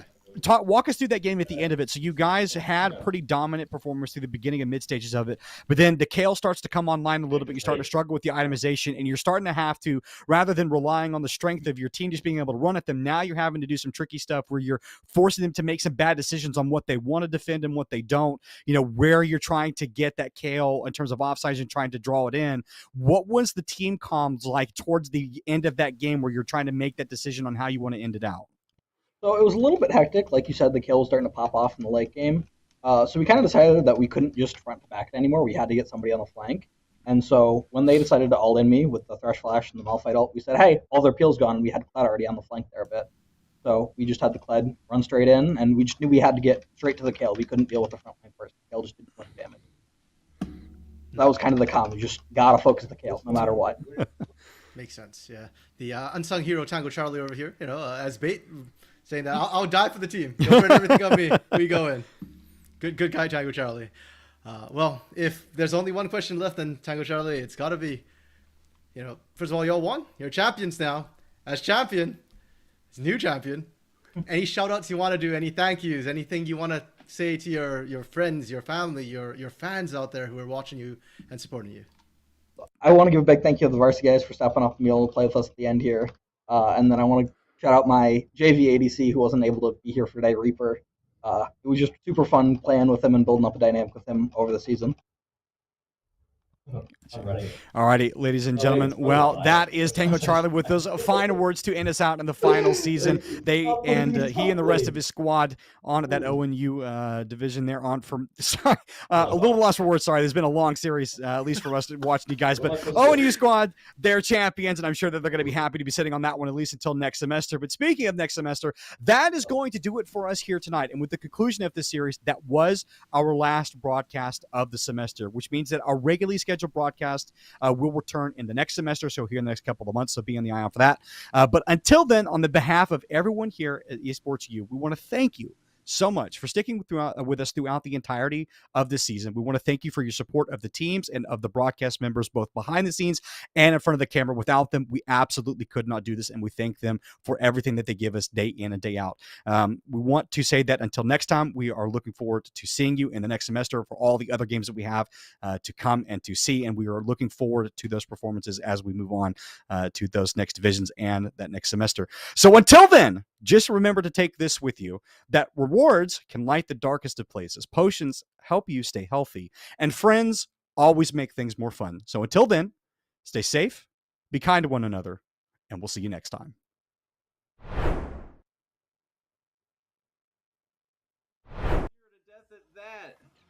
Brother, that was literally one down here after Fireball, bro, please. Oh, now we're playing this dangerous game at the ledge.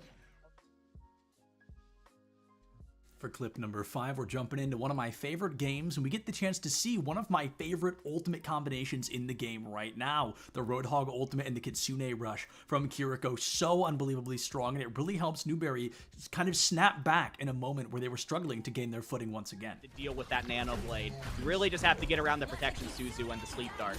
Well, there's the whole hog, there's the Kitsune Rush, and there goes the lives of Alfred State. Depressus is going to find a third. That's going to be a team kill. Kitsune Rush plus whole hog, overpowered, I swear. Clip number 4, not quite on the podium, but still very, very impressive. Emery and Henry versus St. Lawrence going head-to-head. Both teams, 2 players left, but Hispanerd wants to clean up their opponents as quick as humanly possible, and quick they certainly were.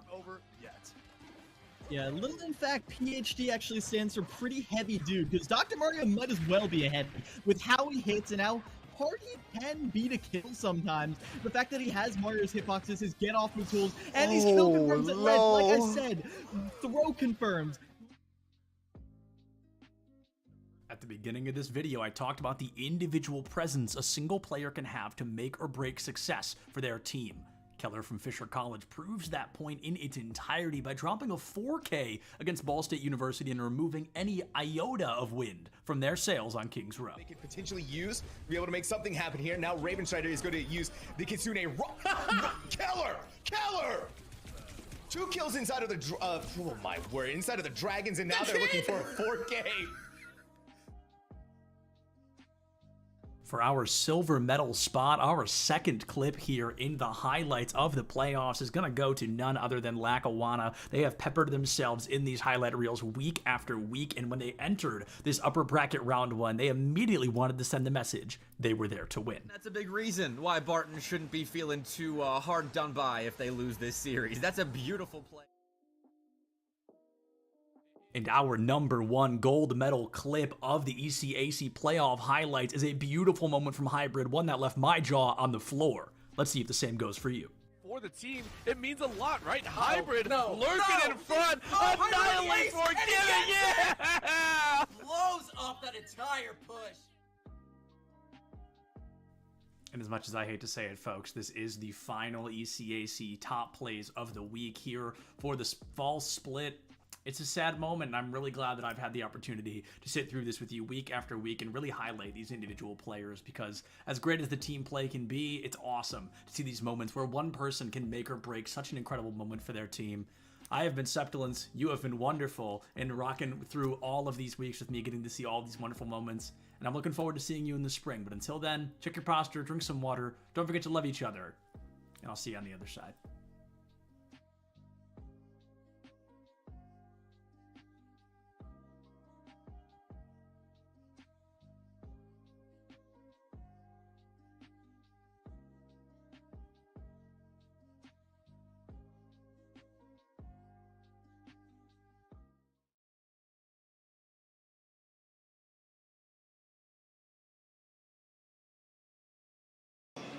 Hello, everybody, and welcome back to the Collegiate Esport Commissioners Cup. I am Septilence, and I get a really neat opportunity here. We get to interview Burns from E United. Burns, how you doing? I'm doing well. How about yourself? I'm doing great. We're on day 2 of the event. It's been a fantastic one. I ran into you yesterday, but we were running around like chickens with our heads off, and it has been, I mean, how has your time been here? What has this event kind of been like? Yeah, it's great. I just love being in the passion pit, seeing all the college kids go at it.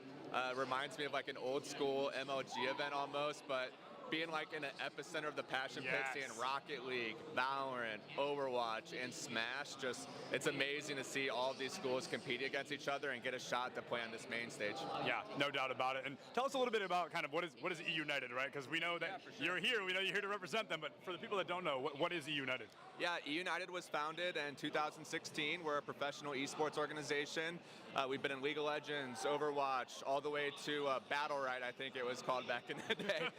Right now in 2022, we are in Gears of War, Halo, Rocket League, PUBG, and announcing a new title tomorrow. I know, get the small intel here. So it's a lot of fun. I went pro in Call of Duty when I was younger. I ended up playing my last event under E United, switched in 2016, and I've been the GM ever since. So it's a true blessing to be able to stay with an organization for as long as I have, and we love giving back to the collegiate community.